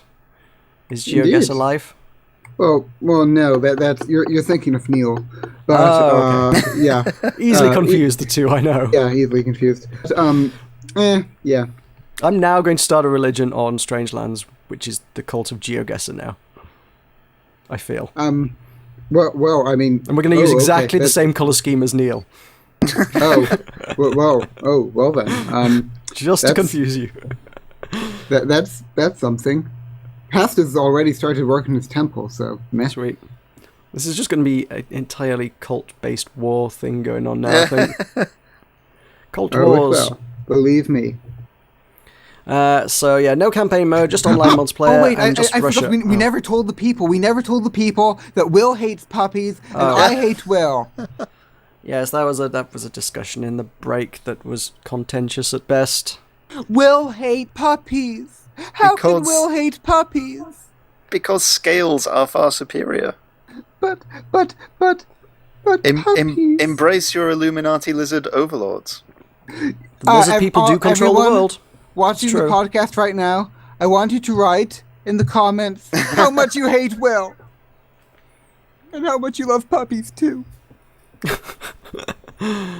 I'm more about the cat gifs, personally. And Grumpy Cat. Grumpy Cat is love, Grumpy Cat is life.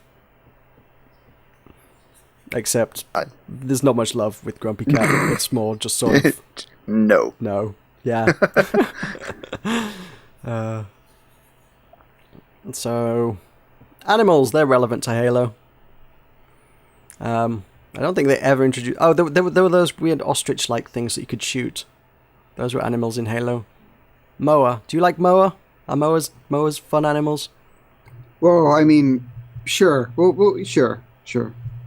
We'll go with sure. Okay.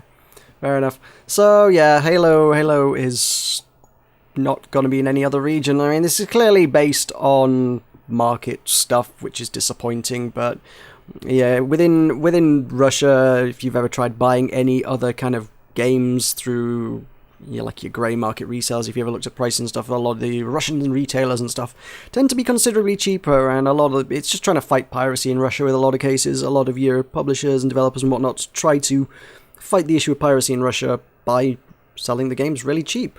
The fact is that a direct currency conversion just straight up doesn't work because you kind of need to factor in actual purchase power. I mean, it's all very well saying, oh, well, this is $60 in America, £40 in the UK. Just translate that to rubles and sell it. And the fact is that actually that kind of amount in rubles is way, way, way more than the average person there can really afford to pay, and they generally don't. They will pretty much, in the most part, just go to the Pirate Bay and get a copy of it for free that way. So I was kind of doing a free-to-play thing. I was kind of trying to tap into their market slightly, doing it that way. And the other argument I've heard for not doing it in the other regions is the fact that, well, to us, they're trying to sell us Xbox Ones. The main selling point for your consoles is, well, console exclusives. If everything that's on the console can be gotten, or roughly equivalently, on PC, then why would you bother leaving our wonderful master race, to be honest? It's not really going to convince me, your Halo 5s and whatnot are not particularly going to convince me to leave my PC master race to join the Xbox, because, well, I haven't... Yes, because I've not really enjoyed the direction the Halo franchise has taken the multiplayer since 3. 3 was very good, but it's just slowly been steering towards kind of, I feel towards kind of more of your modern military shooters, the direction of Battlefield and Call of Duty, so I don't care for that, but, yeah. I guess other people do, but yeah, they're basically trying to get you to convince you to switch to Xbox One by giving you, oh, Halo 5 is exclusive to the Xbox One, please buy the Xbox One. And I say no. But others might say yes, and if they say yes, then Microsoft wins. That's kind of how that works. And in Russia, it's just kind of not happening, so they're like, hey, free to play, just pay a few rubles for this shiny hat. Here, have Halo hats. I don't know how it's going to work. I don't know how Halo microtransactions are going to work. Well, I know that you are a man fond of his hats. I do appreciate a good hat, yes, but does Master Chief really need a new hat? Does he? I'm not familiar with the Master Chief hat, but I know that it isn't as good as the Meroka hat, so they should give him a Meroka hat. It would increase his power several fold if then it Master Chief went around wearing a similar hat. It would be a Meroka hat. The only way to be as good as the Meroka hat is to become the Meroka hat. So you're saying if 343 gives a Meroka hat to Master Chief, I will become Master Chief? No, we will Master become Chief one and will the become same. You. Yes, but we will be one and the same. Yes. This has been a very, very existential podcast. So, yeah, that's the thing that's happening in Russia and disappointing everybody else worldwide. It has no definitive launch date at this time. Yay. In other news, we have... what we got? YouTube news. News that sort of slightly affects us a little bit, I guess. Maybe. YouTube last year tried to buy out, Google tried to buy out Twitch because they liked their gaming streaming service and wanted it for themselves. They were like, we like what you're doing, we want you to make money for us instead. And the powers that be said, no, one company can own so many things. It was anti-competitive stuff. It was basically just buying up the competition so that there was no competition, which you're not allowed to do. Because that's how monopolies form, and monopolies are bad for everybody. So, now YouTube wants to do its own thing. YouTube Live. YouTube already has its own thing. Nobody uses it. It's pretty bad. Yes. So, just to give a bit of context, I suppose, the other sort of currently the big main competitor for Twitch is a service called Azubu. Basically, the thing about Azubu that I've heard is that so that they offer like Twitch streamers a salary to move to contracted to go to Azubu and stream there and try to bring their own subscribers with them to Azubu, well, I guess their followers with them to Azubu and get like Azubu bigger. Well, the problem is that like the Azubu website sucks. So what happens is that like they pay the salary to move the streamers there, and then like all the followers of the streamers abandon them, and the streamers sink into oblivion. That's what, and they can't leave because they're contracted. That's what happened to Artosis for one. So yeah. Can't say I'd heard of that. That's a pretty sucky deal. That's pretty dirty and Well, they nasty. mentioned Azubu in your article, but yeah, that is the current main competitor. But yeah, it's just interesting in that sort of the way things work right now is that there are the two big halves of the gaming community are the Let's Players, which are on YouTube, and the esports, which are on Twitch, and there is some crossing over, but not that much. And it's sort of that I just sort of wonder what YouTube is going to try to do to differentiate themselves from Twitch, because for the first time, YouTube doesn't have like the massive advantage of being the source for everything and something they're trying to do. Because like for usual live streaming, they could try to push the live streaming on us, and then like have the Let's Players try to use that service. But then they aren't doing that. They're trying to branch out to a whole new market. And because like if they were trying to push this on the Let's Play community, then the like using Twitch as a Let's Player is already bad, because you're asking your subscribers to move to a whole completely different platform and reach them there. And there could be a legitimate like convenience benefit for someone who is already established on YouTube to move over to the streaming there. But now you're asking someone who is already on Twitch to move over to YouTube and like change platforms like that. It seems a bit strange. I would rather think they're probably trying to court a lot of the audience. I mean, though, there's clearly people on YouTube that would like to do live streaming who never got into it. If there's kind of sort of a native system, it might encourage people to use that. I mean, I'm the sort of person who keeps toying with the idea of streaming various things. And we talked about that. We talked about some of that last week and stuff. It was like, oh, we could stream this, we could stream this, we could stream this, and sooner or later I'm going to have the sort of actual infrastructure to make that happen, but not yet. And if there was a decent system on YouTube that didn't completely suck that allowed me to do that, hey, I might actually give that a serious consideration. As it is, I've heard nothing good about the current system. It's like, oh, the comments are terrible, the system's not great, it generally doesn't work. So it's like, if I were to go stream anything, I guess I would just go do Twitch, because they're pretty much the only option. And you mentioned there are competitors, but again, as you say, because most people don't want to use the competitors, Twitch has kind of got its own ecosystem going on. People don't want to make the jump to other things. So I probably wouldn't want to do a Zubu or whatever, because nobody would watch on a Zubu. Yeah, exactly. It has the same problem with like a social network with like Google Plus or whatever. Like Faith, you want to be on the network where all your friends are. Mm-hmm. So if you leave to a new network where then there's no one there, then like, why would you do that? Like, yes, it's the big. There's a name for it that I don't remember. It's just that like there's a powerful sort of effect to try to get people to stay, and I just don't know what YouTube is going to be able to do to counteract that.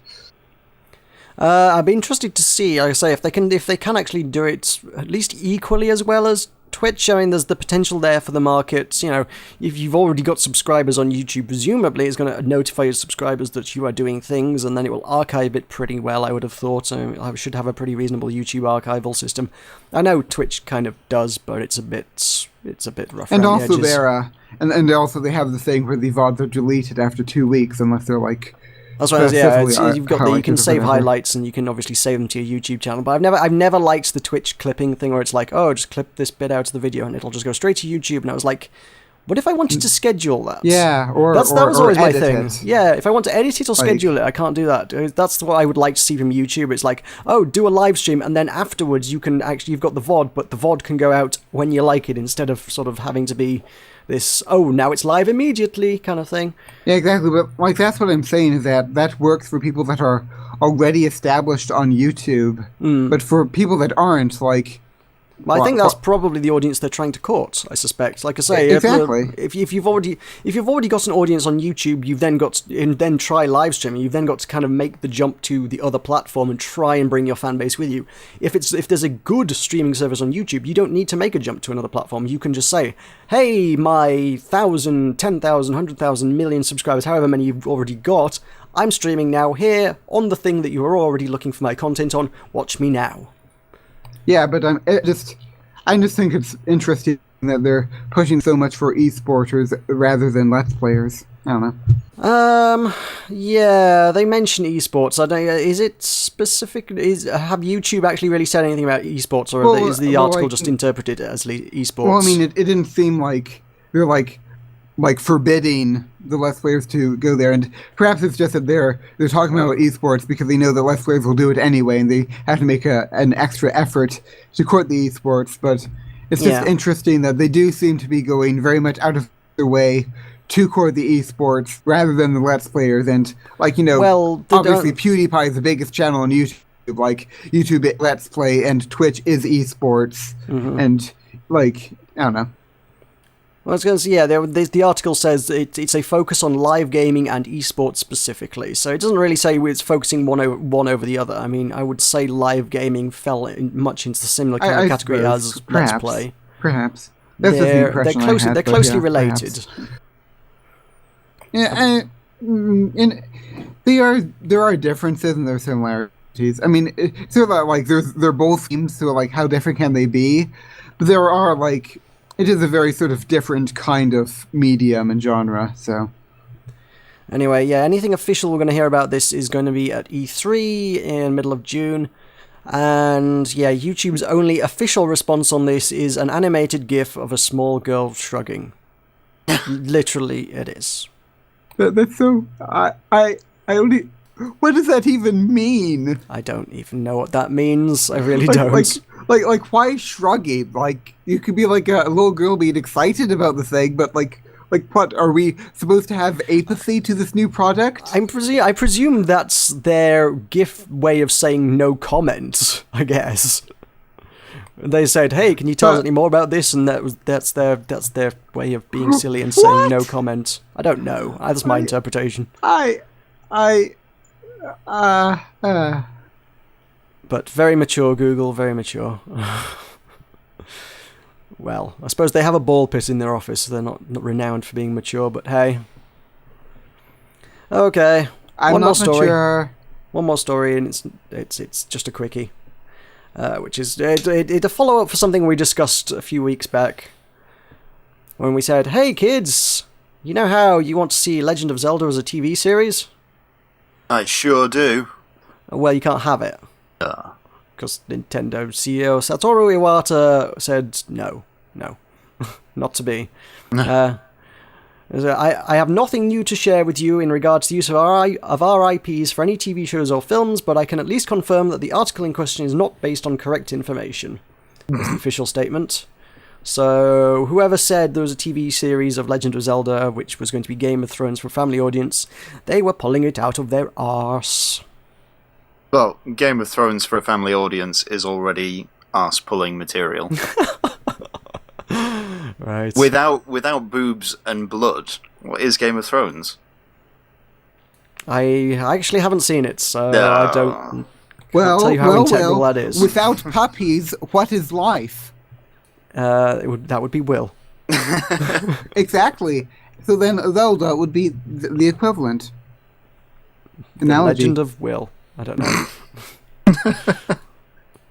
A very dull adventure. Though that was part of a further thing where they talked about a lot of the other things Nintendo have done recently, but that would get long and drawn out, so go Google it if you want to hear about things Satoru Iwata said about Nintendo. It was vaguely interesting. We have nothing more to say other than, suck it, Zelda fans, you don't get more Zelda. Let's do the gaming releases for the week, of which there are also disappointingly few. We're kind of lacking on the things that are happening this week, honestly, all things considered. It's a pretty quiet week all round. Unless the Giant Bomb list actually has lots of stuff on it, and I missed that earlier, but I don't think it did have loads. Oh, it's reasonably filled out, but the Steam list's awful. Anyway.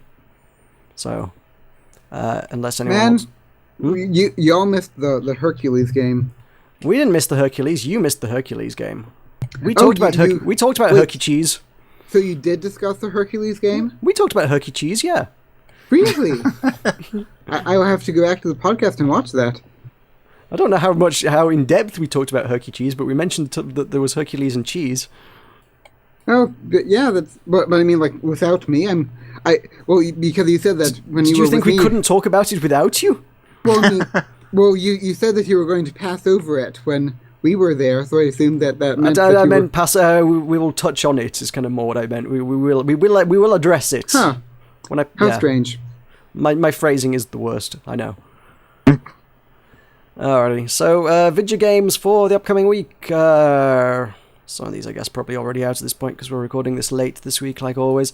Dead or Alive 5 Last Round is on PC, and from what I'm hearing, not great. Apparently they've cut out a bunch of stuff that was on the console version, so I guess if you're looking for it, probably the console version, I guess, is the better version, until they patch stuff or address stuff or do something with whatever the heck they were going to do with it. But yes, mostly naked women beating each other up. Have fun with that. Bloodsports.tv, which sounds gripping. Post-apocalyptic arena game show with gladiators fending off attackers. Is this tower defense? Set in deadly post-apocalyptic Sweden. Where are you reading that? Bloodsports TV, co-op action set in a deadly post-apocalyptic Sweden. Oh, is this on? Oh, hang on. Are you looking on the Steam list? Indeed. Oh, okay. I hadn't got that on my Steam list. I had that. I was looking on the Giant Bomb list. So, okay, you got more information. Tell us about Bloodsports. It's set in post-apocalyptic Sweden. I mean, I don't know about you, but I, for one, have always wanted to visit post-apocalyptic Sweden. And you can team up with your friends and protect the missile silo against horrific beasts and outlaws for our glorious leaders. Well, I must say that post-apocalyptic Sweden sounds like a very fun game. So it's just a hero defense game. You take on waves of income. So it's basically tower defense, but with heroes, I guess. So a bit more like Orcs Must Die or Dungeon Defender? Well, it's just that you... It's like there's 8 diverse gladiators. So I guess the idea that you have... Like, you have your hero. You have your hero and then you defend with that hero. So it's sort of like, I guess maybe it's like... Yeah, it's that kind of action tower defense thing, yeah. Maybe it's like a MOBA, only instead of like facing other heroes, you're just facing swarms of creeps. That sounds like an action tower defense, yes. Indeed. Now, yes, I have enlightened you. Right, we have Gurumin, A Monstrous Adventure. Which, I looked at this on Steam earlier. I think I looked at this on Steam. I looked on this somewhere. It looked entertaining. I can't remember where I found all the information on these things. You're talking about finding it on Steam, and now I'm looking on my Steam list, and I can't see any information of any of the things I want to find now. Gurumin, A Monstrous Adventure is a fantastic... That's because it's released on Steam today, hasn't it? In like the last few hours since we started recording. That's why it's not showing up for me. Yeah, yeah. Okay, carry on. You tell the people. Okay, Gurumin, A Monstrous Adventure is a fantastic action RPG featuring real-time combat, 3D graphics, tons of fully voiced characters and minigames, 90+ items, multiple endings, a rockin' soundtrack. Am I right? 35+ hours of playtime and an all-star cast of voice actors. To be fair, this is actually a 2004 title from the PSP, but I won't say I dislike the look of it. Actually, this looks a lot like some of the games Carpe Fulgur have done. They're kind of Japanese dungeon crawlery kind of things with a cute anime style. It looks very similar. Yeah, there's monsters behind her house. There's an invisible monster village hidden right behind the little girl's house in the small mining town. And then there's like phantoms coming to destroy the monsters. My, this sounds they got ambitious. Okay, fair enough. And this is beautiful Steam trading cards. The Steam trading cards, they're beautiful. Beautiful, Meroka, beautiful. That's good to know. Axiom Verge. I feel like this is a name I've heard thrown around recently. I'm not sure what this is offhand. So here's something on PlayStation 4 and Vita by the looks of things. A indie Metroidvania title. Which I'm still not sure where or when I've heard of this. This might have been at PAX at some point, maybe. Yeah, there's pictures of it from a PAX, so maybe they've been at other PAXs. The name is really, really familiar, but the game is just not, so... Yeah, it's 2D, it's pixel art, it's Metroid-y things. It looks quite a lot like Metroidy things, indeed. We have a Story of Seasons. Ooh, this looks potentially interesting. It is for the 3DS, so there's no way I can play this at this point in time, but hey. This doesn't seem to be officially branded as such, but the page here says it is the latest Harvest Moon title. It doesn't say it's Harvest Moon on it, it just says Story of Seasons. But, alright, apparently, Story of Seasons or Harvest Moon Connect to a New Land in English. Is a 3DS Story of Seasons thing. I recall Jesse Cox raving about how great this was going to be earlier in the week, so it sounds kind of cool. I do remember playing a lot of Harvest Moon on the GameCube. Although, I can't remember what, for the life of me, was so compelling about it. It's the same thing that makes Farmville compelling, perhaps. It has some adorable cows. Or Herky Cheese. Or Herky Cheese. Or Herky Cheese. Compels. I don't think there's anything compelling about Herky Cheese. The cheese. Well, okay, the cheese is pretty compelling. Do you not find cheese compelling? Well, only in a Toasty, not in a Hercules game. What's a Toasty? How have you not had Toasties? Oh my god! I've had toast. Yeah, but a toasted sandwich. That sounds strange. You take bread, you take cheese, you take more bread, you take them together, and you toast the whole lot. A grilled cheese sandwich. I've had them. It's a Toasty, damn it. Oh, I didn't know your grill it. Foreign name. It's got a special press. Yeah, you get a sandwich press. Sandwich press. Well, Meroka is a press. So.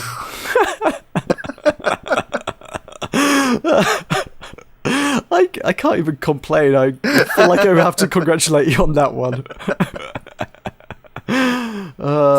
Thank you. I'll be here all week. Thank you. So next up, we have Whoa Dave, which is already out on PC. This is out on PS4 now. We talked about this a little while ago. This is a kind of... It looks a lot like the original Mario Brothers before there was even Super Mario Brothers. Sort of a arena thing that involves running and jumping on enemies and throwing blocks of power-ups around and things.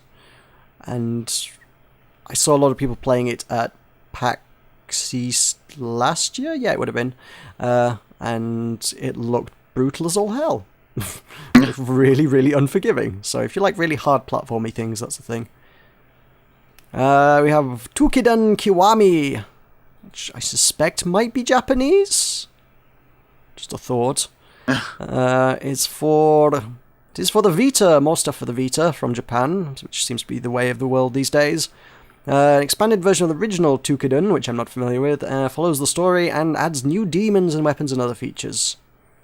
I guess if you like the first one, that's more, because I ain't got much more for you than that.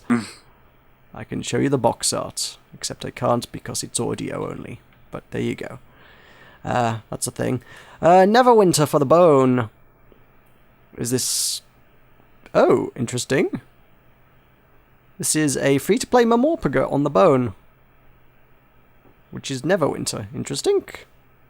I used to play Neverwinter Nights me too. in my teens, and like that game sucked me in for years. It was my WoW. Right. I'm I didn't in play my that teens. much, but thank you for sharing again. I just thought you might have forgotten. Yeah, thank you for reminding us of our venerability. Indeed.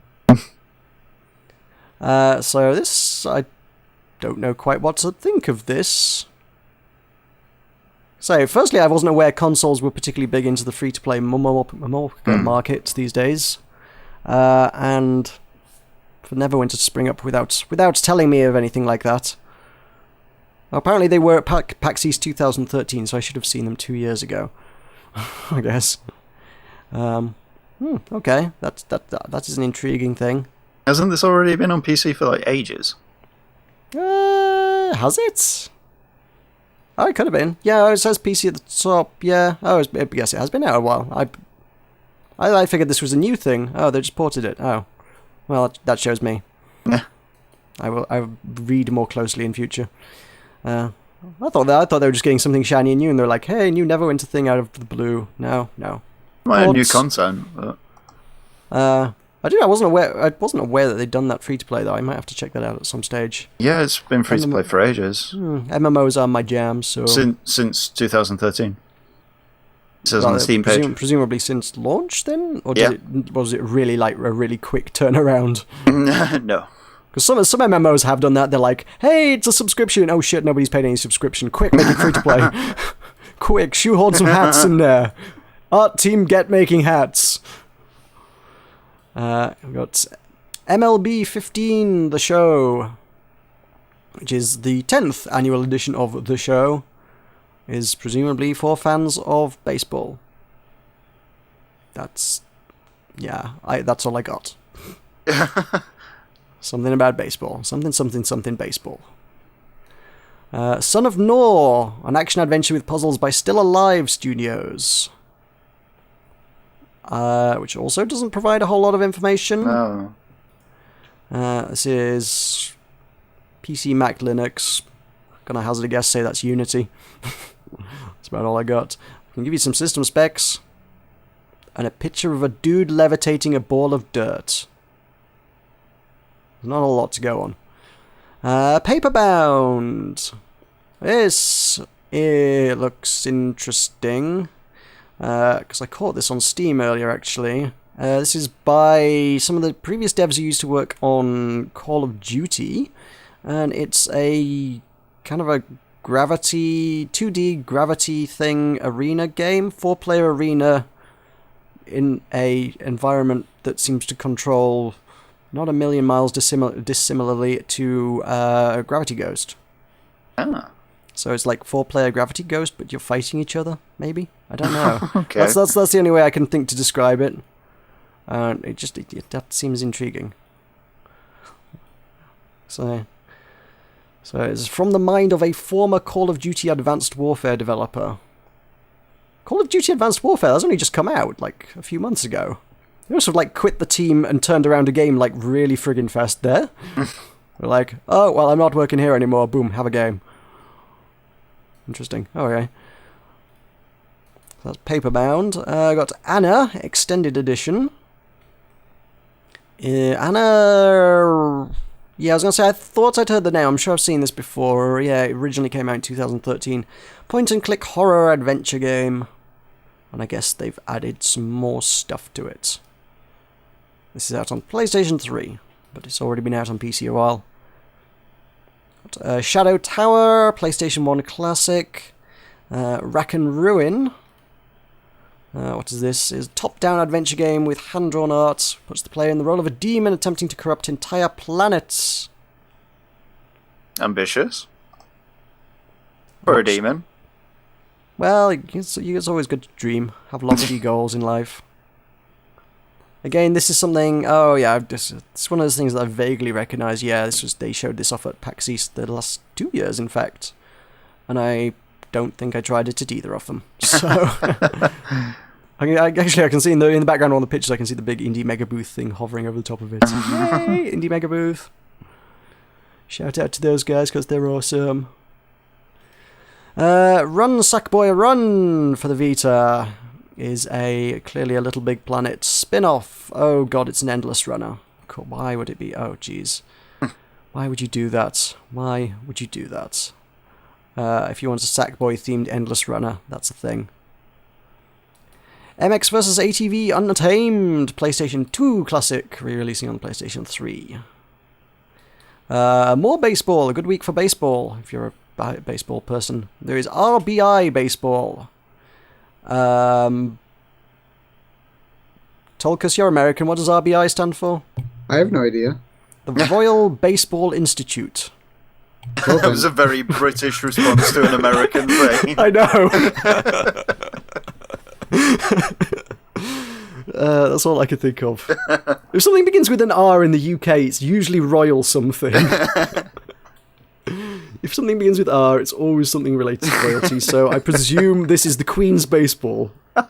Yay, Queen! Well, I mean... If the Queen is not an unlockable character to play baseball with, I'm disappointed. The Queen has puppies. The Queen also has puppies, yes. She can take them onto the field and she can use them to retrieve the ball for her. Yay, puppies! We are butchering baseball, and I have no shame in that. The Moving on to- Indianapolis Indians are the baseball team we should root for because they're Indianapolis. Moving on to more British things, we have cricket. Yay, cricket! Right? Right, guys? Yay, cricket? Maybe. No. Yay, cricket! We have tabletop cricket, which is not played on the tabletop at all. It's played on your PlayStation or PC or Bone or a PlayStation 4. I guess it's out on PS3 today. It's been out on the other stuff a little while. There's no information on it. I presume it's cricket. That's all I can give you. I'm not really interested either. Doodle Kingdom. Oh, is this related to the guys who did Doodle God? Or is this something entirely else? They only have box art for it, so I have no frickin' clue. So I don't know. Something about doodling, probably. We have Angry Video Game Nerd Adventures, which came out on PC a couple years back now. It's out on the Wii U, just so that Angry Video Game Nerd can make some more money off of its fan base. Congratulations him, I suppose. Underground, also for the Wii U, is a training tool for surgeons disguised as a puzzle game. Brilliant. What? What? How does that work? It's a puzzle game with educational value for surgeons.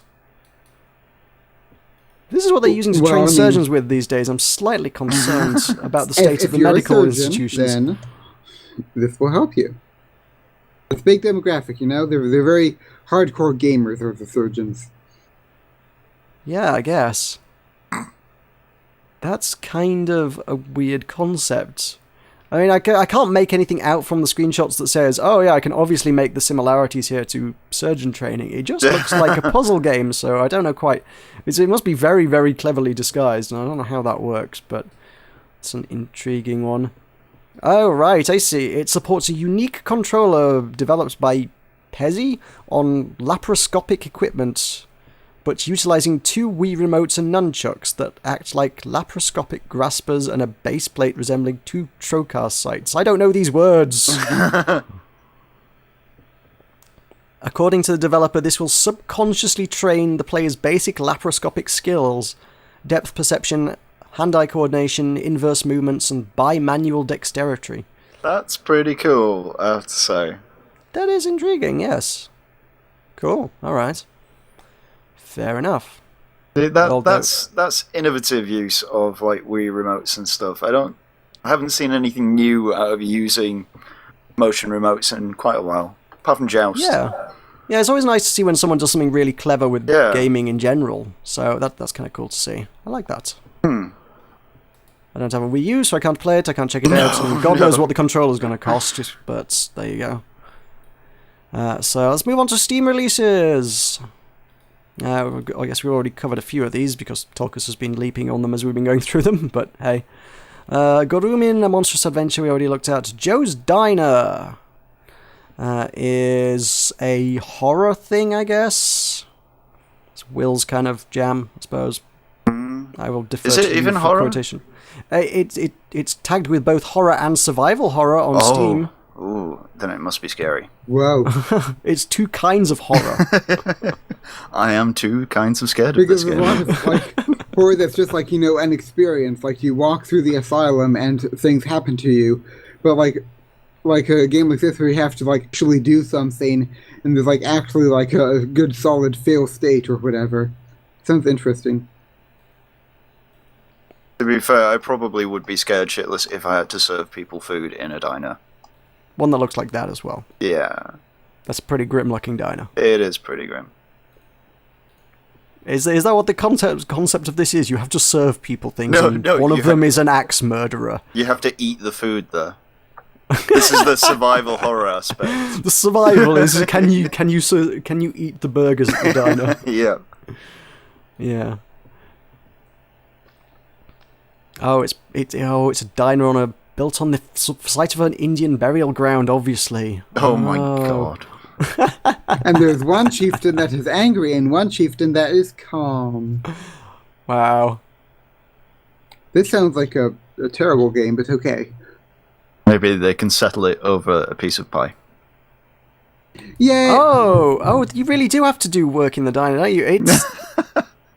Do you know what I'm thinking this is kind of based on? I genuinely think this sounds like they're trying to cash in on the Five Nights at Freddy's thing. Yeah. I think they're doing that. It's Five Nights at Freddy's in a diner late at night whilst you're being attacked by the ghosts of Indians. To be fair, Five Nights at Freddy's already Native did that Americans. to death.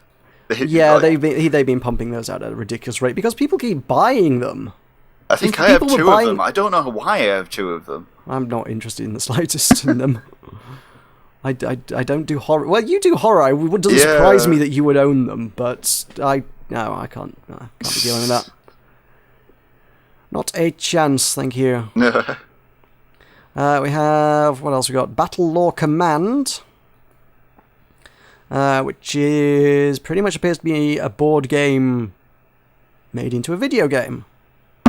It's a hex-based thing. I don't know. It's a board game. I guess if you played the board game, you're probably going to be a lot more familiar with it. Having not familiarised myself with the board game, can't entirely say what I'm looking at here. Board games, yay.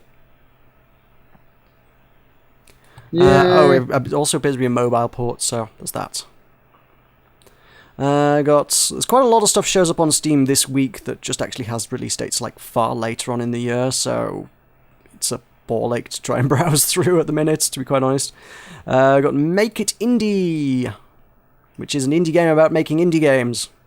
So meta. Yo, dog. Heard you liked indie games. This is you were commenting on the style earlier. I don't like it when they half use live action video games because it just doesn't fit. I am a massive purist. It's just do one or the other. You can either use live action or photographs, like in the case of Trauma. Trauma did a really, really cool indie game where it kind of played like Google Maps a little bit of the mind. Okay. And I really enjoyed that game, but this just doesn't look like that. Well, I don't know. This you say parts live action. I'm not seeing much from the screenshots or anything. It doesn't look like it's like. It does seem like it's entirely potentially live action. Is it not? There's like little puzzle bits that have There's a few little puzzle bits. Yes. And I don't understand why they're there. Because you're trying to make a game.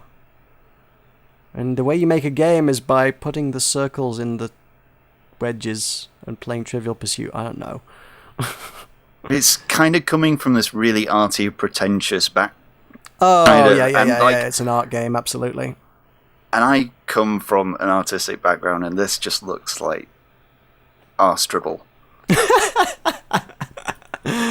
Okay, fair enough. Well, it's got over 30 minutes of HD video that immerses the player in the life of an indie developer.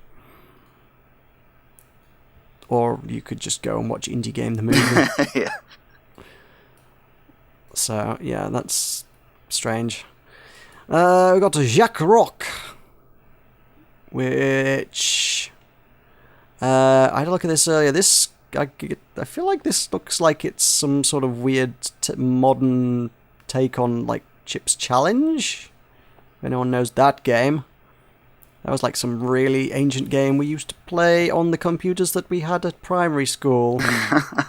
Primary school. Yes, I don't even know what the equivalent of that is in America. Elementary school. Is it elementary? Is that what that is? Yeah, this is elementary. You all got a weird naming convention.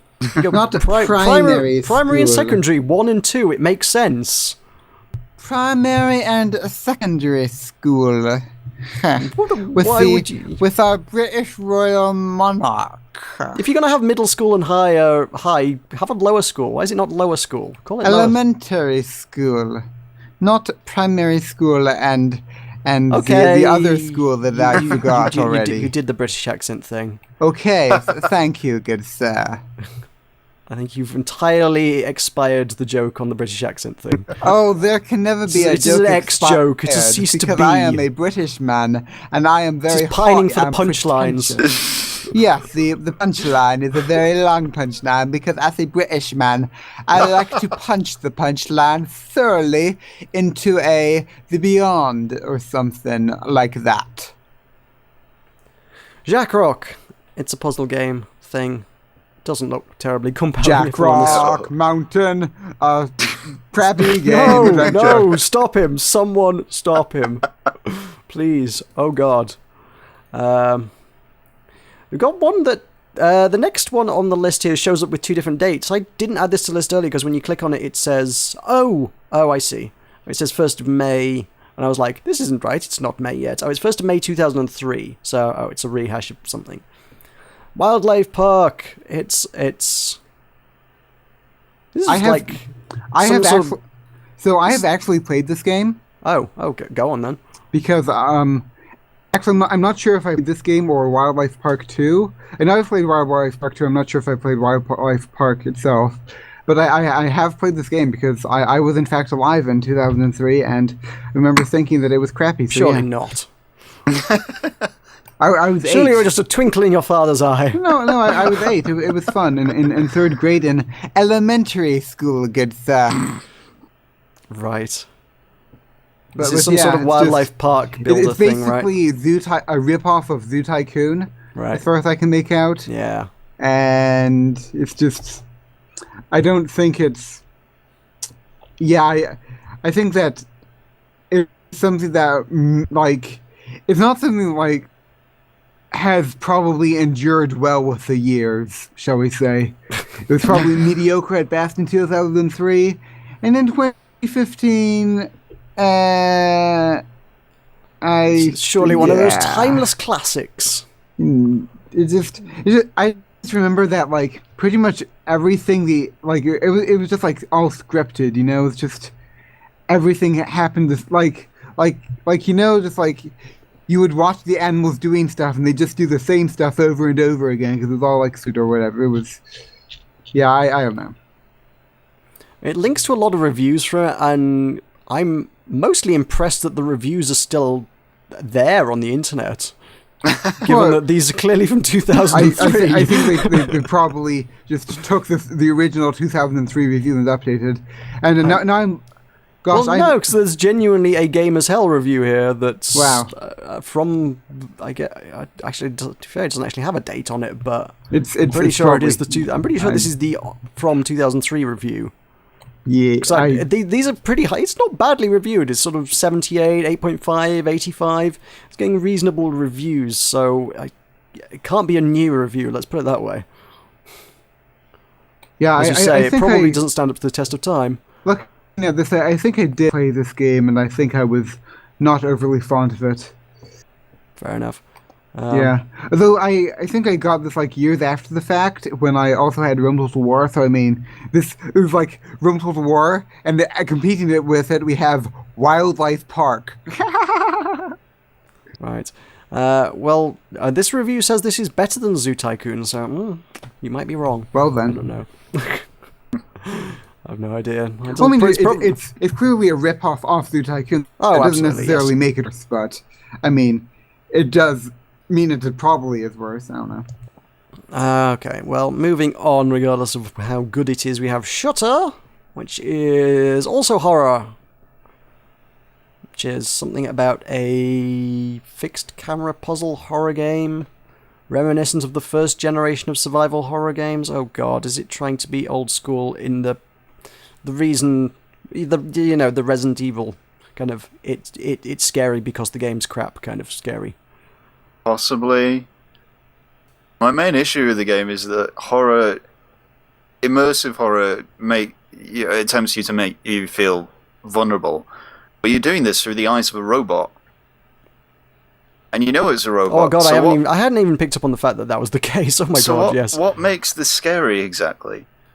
Your robot might break. It's an expensive robot. You don't want to have to pay to replace that robot. It's really expensive. Basically, I'm scared of being bankrupt by my robot being damaged. I'm not sending it into a haunted house then. but it says you can use both CCTV cameras and your upgradable RC surveillance unit. So, I mean, you get to live life vicariously through a CCTV camera. Maybe you're locked inside a room in the house and you need to find your way using the robot for which you have remote control to find yourself and get yourself out of the house. Maybe that's how it works. I Sure. don't think the plot was quite that ambitious. Probably not, but nonetheless, I'm trying to be optimistic here. It's a horror game about a robot. There you go. We have Finding Teddy 2. The sequel to the incredibly acclaimed Finding Teddy 1? Maybe? I'm Yay, not sure. teddy bear. I don't know, but I it's- kind of like the look of this game. Oh, right, okay. I just kind of went, oh, it's another 2D pixel art platform thing. Is it platform? Yeah. Actually, there's elements of other stuff in there, but Yeah. it looks very platformy. It is, but, I like pixels. Well, okay, fair enough. I mean, I like pixels as well, but there have been a hell of a lot of pixels lately. Yeah. Something that's not pixels is always refreshing. I don't like pixels. Well, then, be gone. What? You have no place What? here. What? But Will Go- said that he didn't like puppies and you didn't tell him to be gone. Does this mean that you love He- pixels more than you love puppies? Yes. Also, Will has tenure.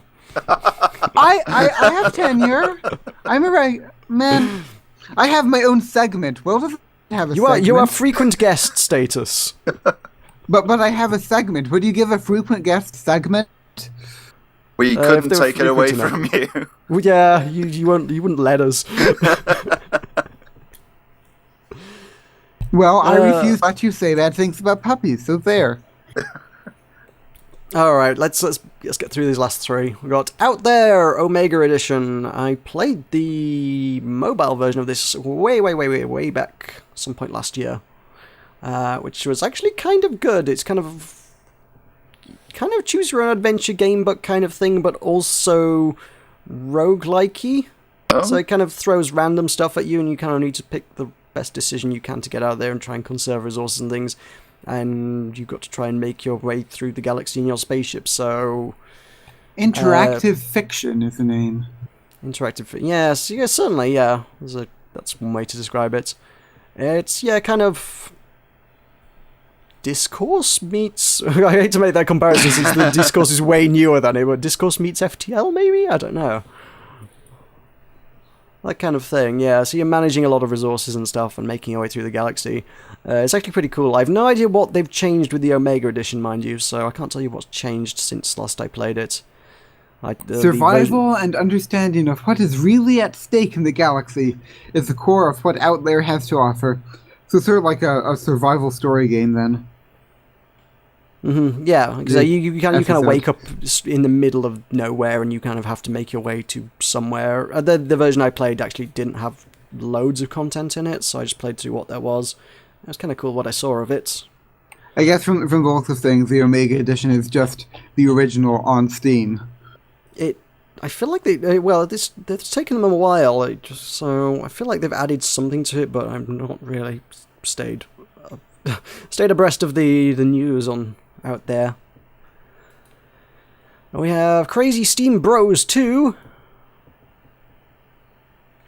Get hyped for this, guys. This is a steampunk side-scrolling shooter, which would normally be my jam entirely.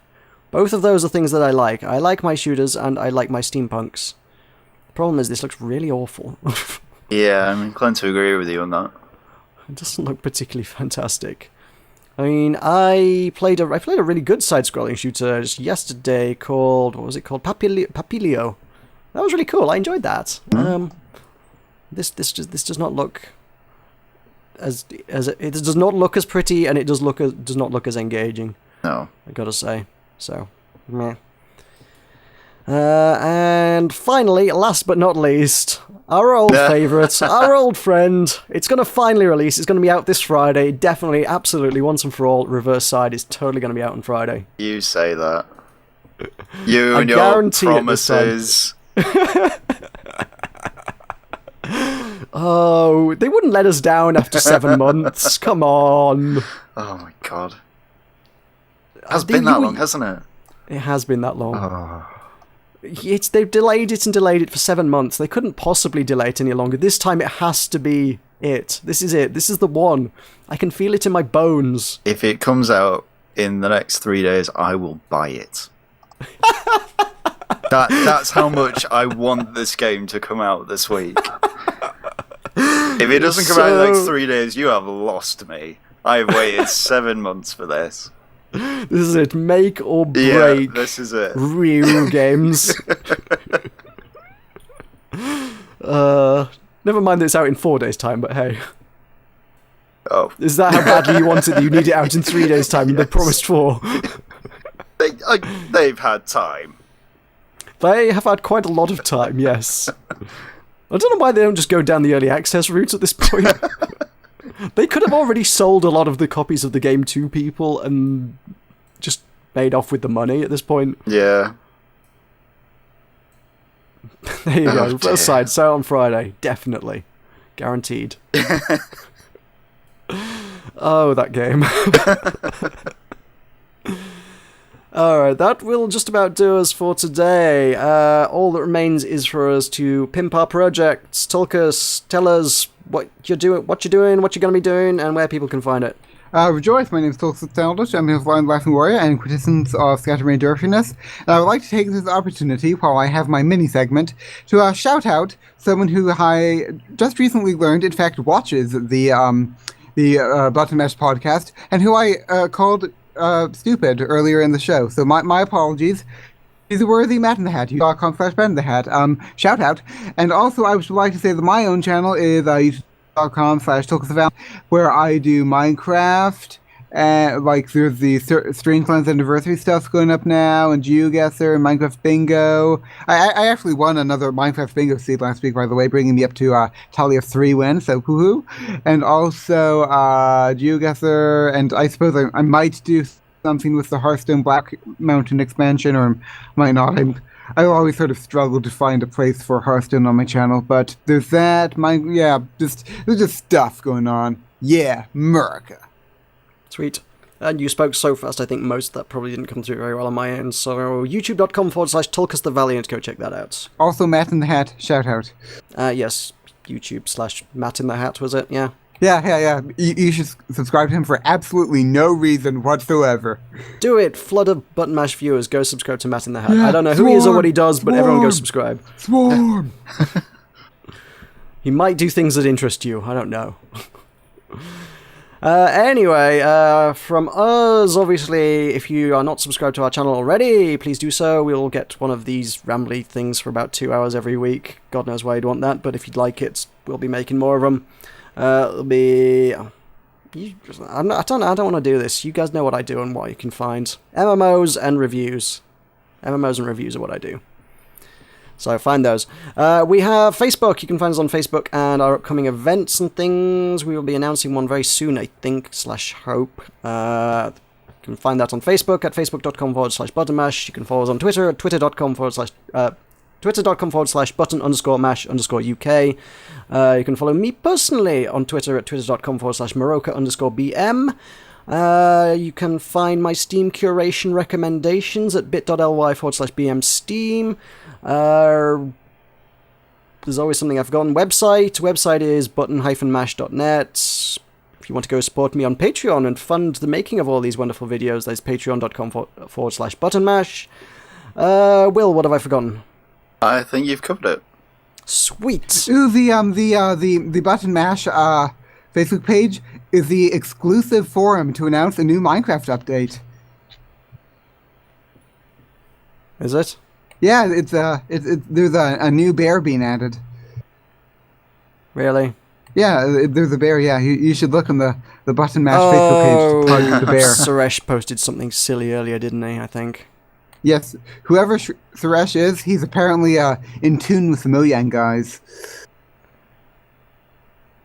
Oh, no. Yeah, Suresh. Yes. Suresh. Oh, the bear. Yes, I remember that one. Yes. Oh, well, there you go. Fair enough. We have pictures of get Minecraft hype. bears on our page. Yeah, Sorry? there's new Minecraft stuff coming out, Get hype. Is there actually? Get very Apparently. mildly hype. Would Suresh light? Potentially for the sake of a giggle and an amusing picture on our No. Facebook page. Well, I Yes, mean- he might. Well, does Suresh love puppies? I have no idea. You would have to Well, ask you should him. ask him. I will ask him on your behalf. Thank you. Right, so thank you for joining us, Tulkas. It's been a struggle, but we've made it to the end. Thank you for joining me, Meroka. I'm sorry, it's your show now, yes. It's been a pleasure, Tulkas. Thank you for having us. Yes, you are welcome. I'm glad that you can make it, and I hope to have you on again sometime soon. Thank you for coming with me to join Tulkas, Will. Thank you. And we'll see you next week, hopefully. Bye. Cheery bye.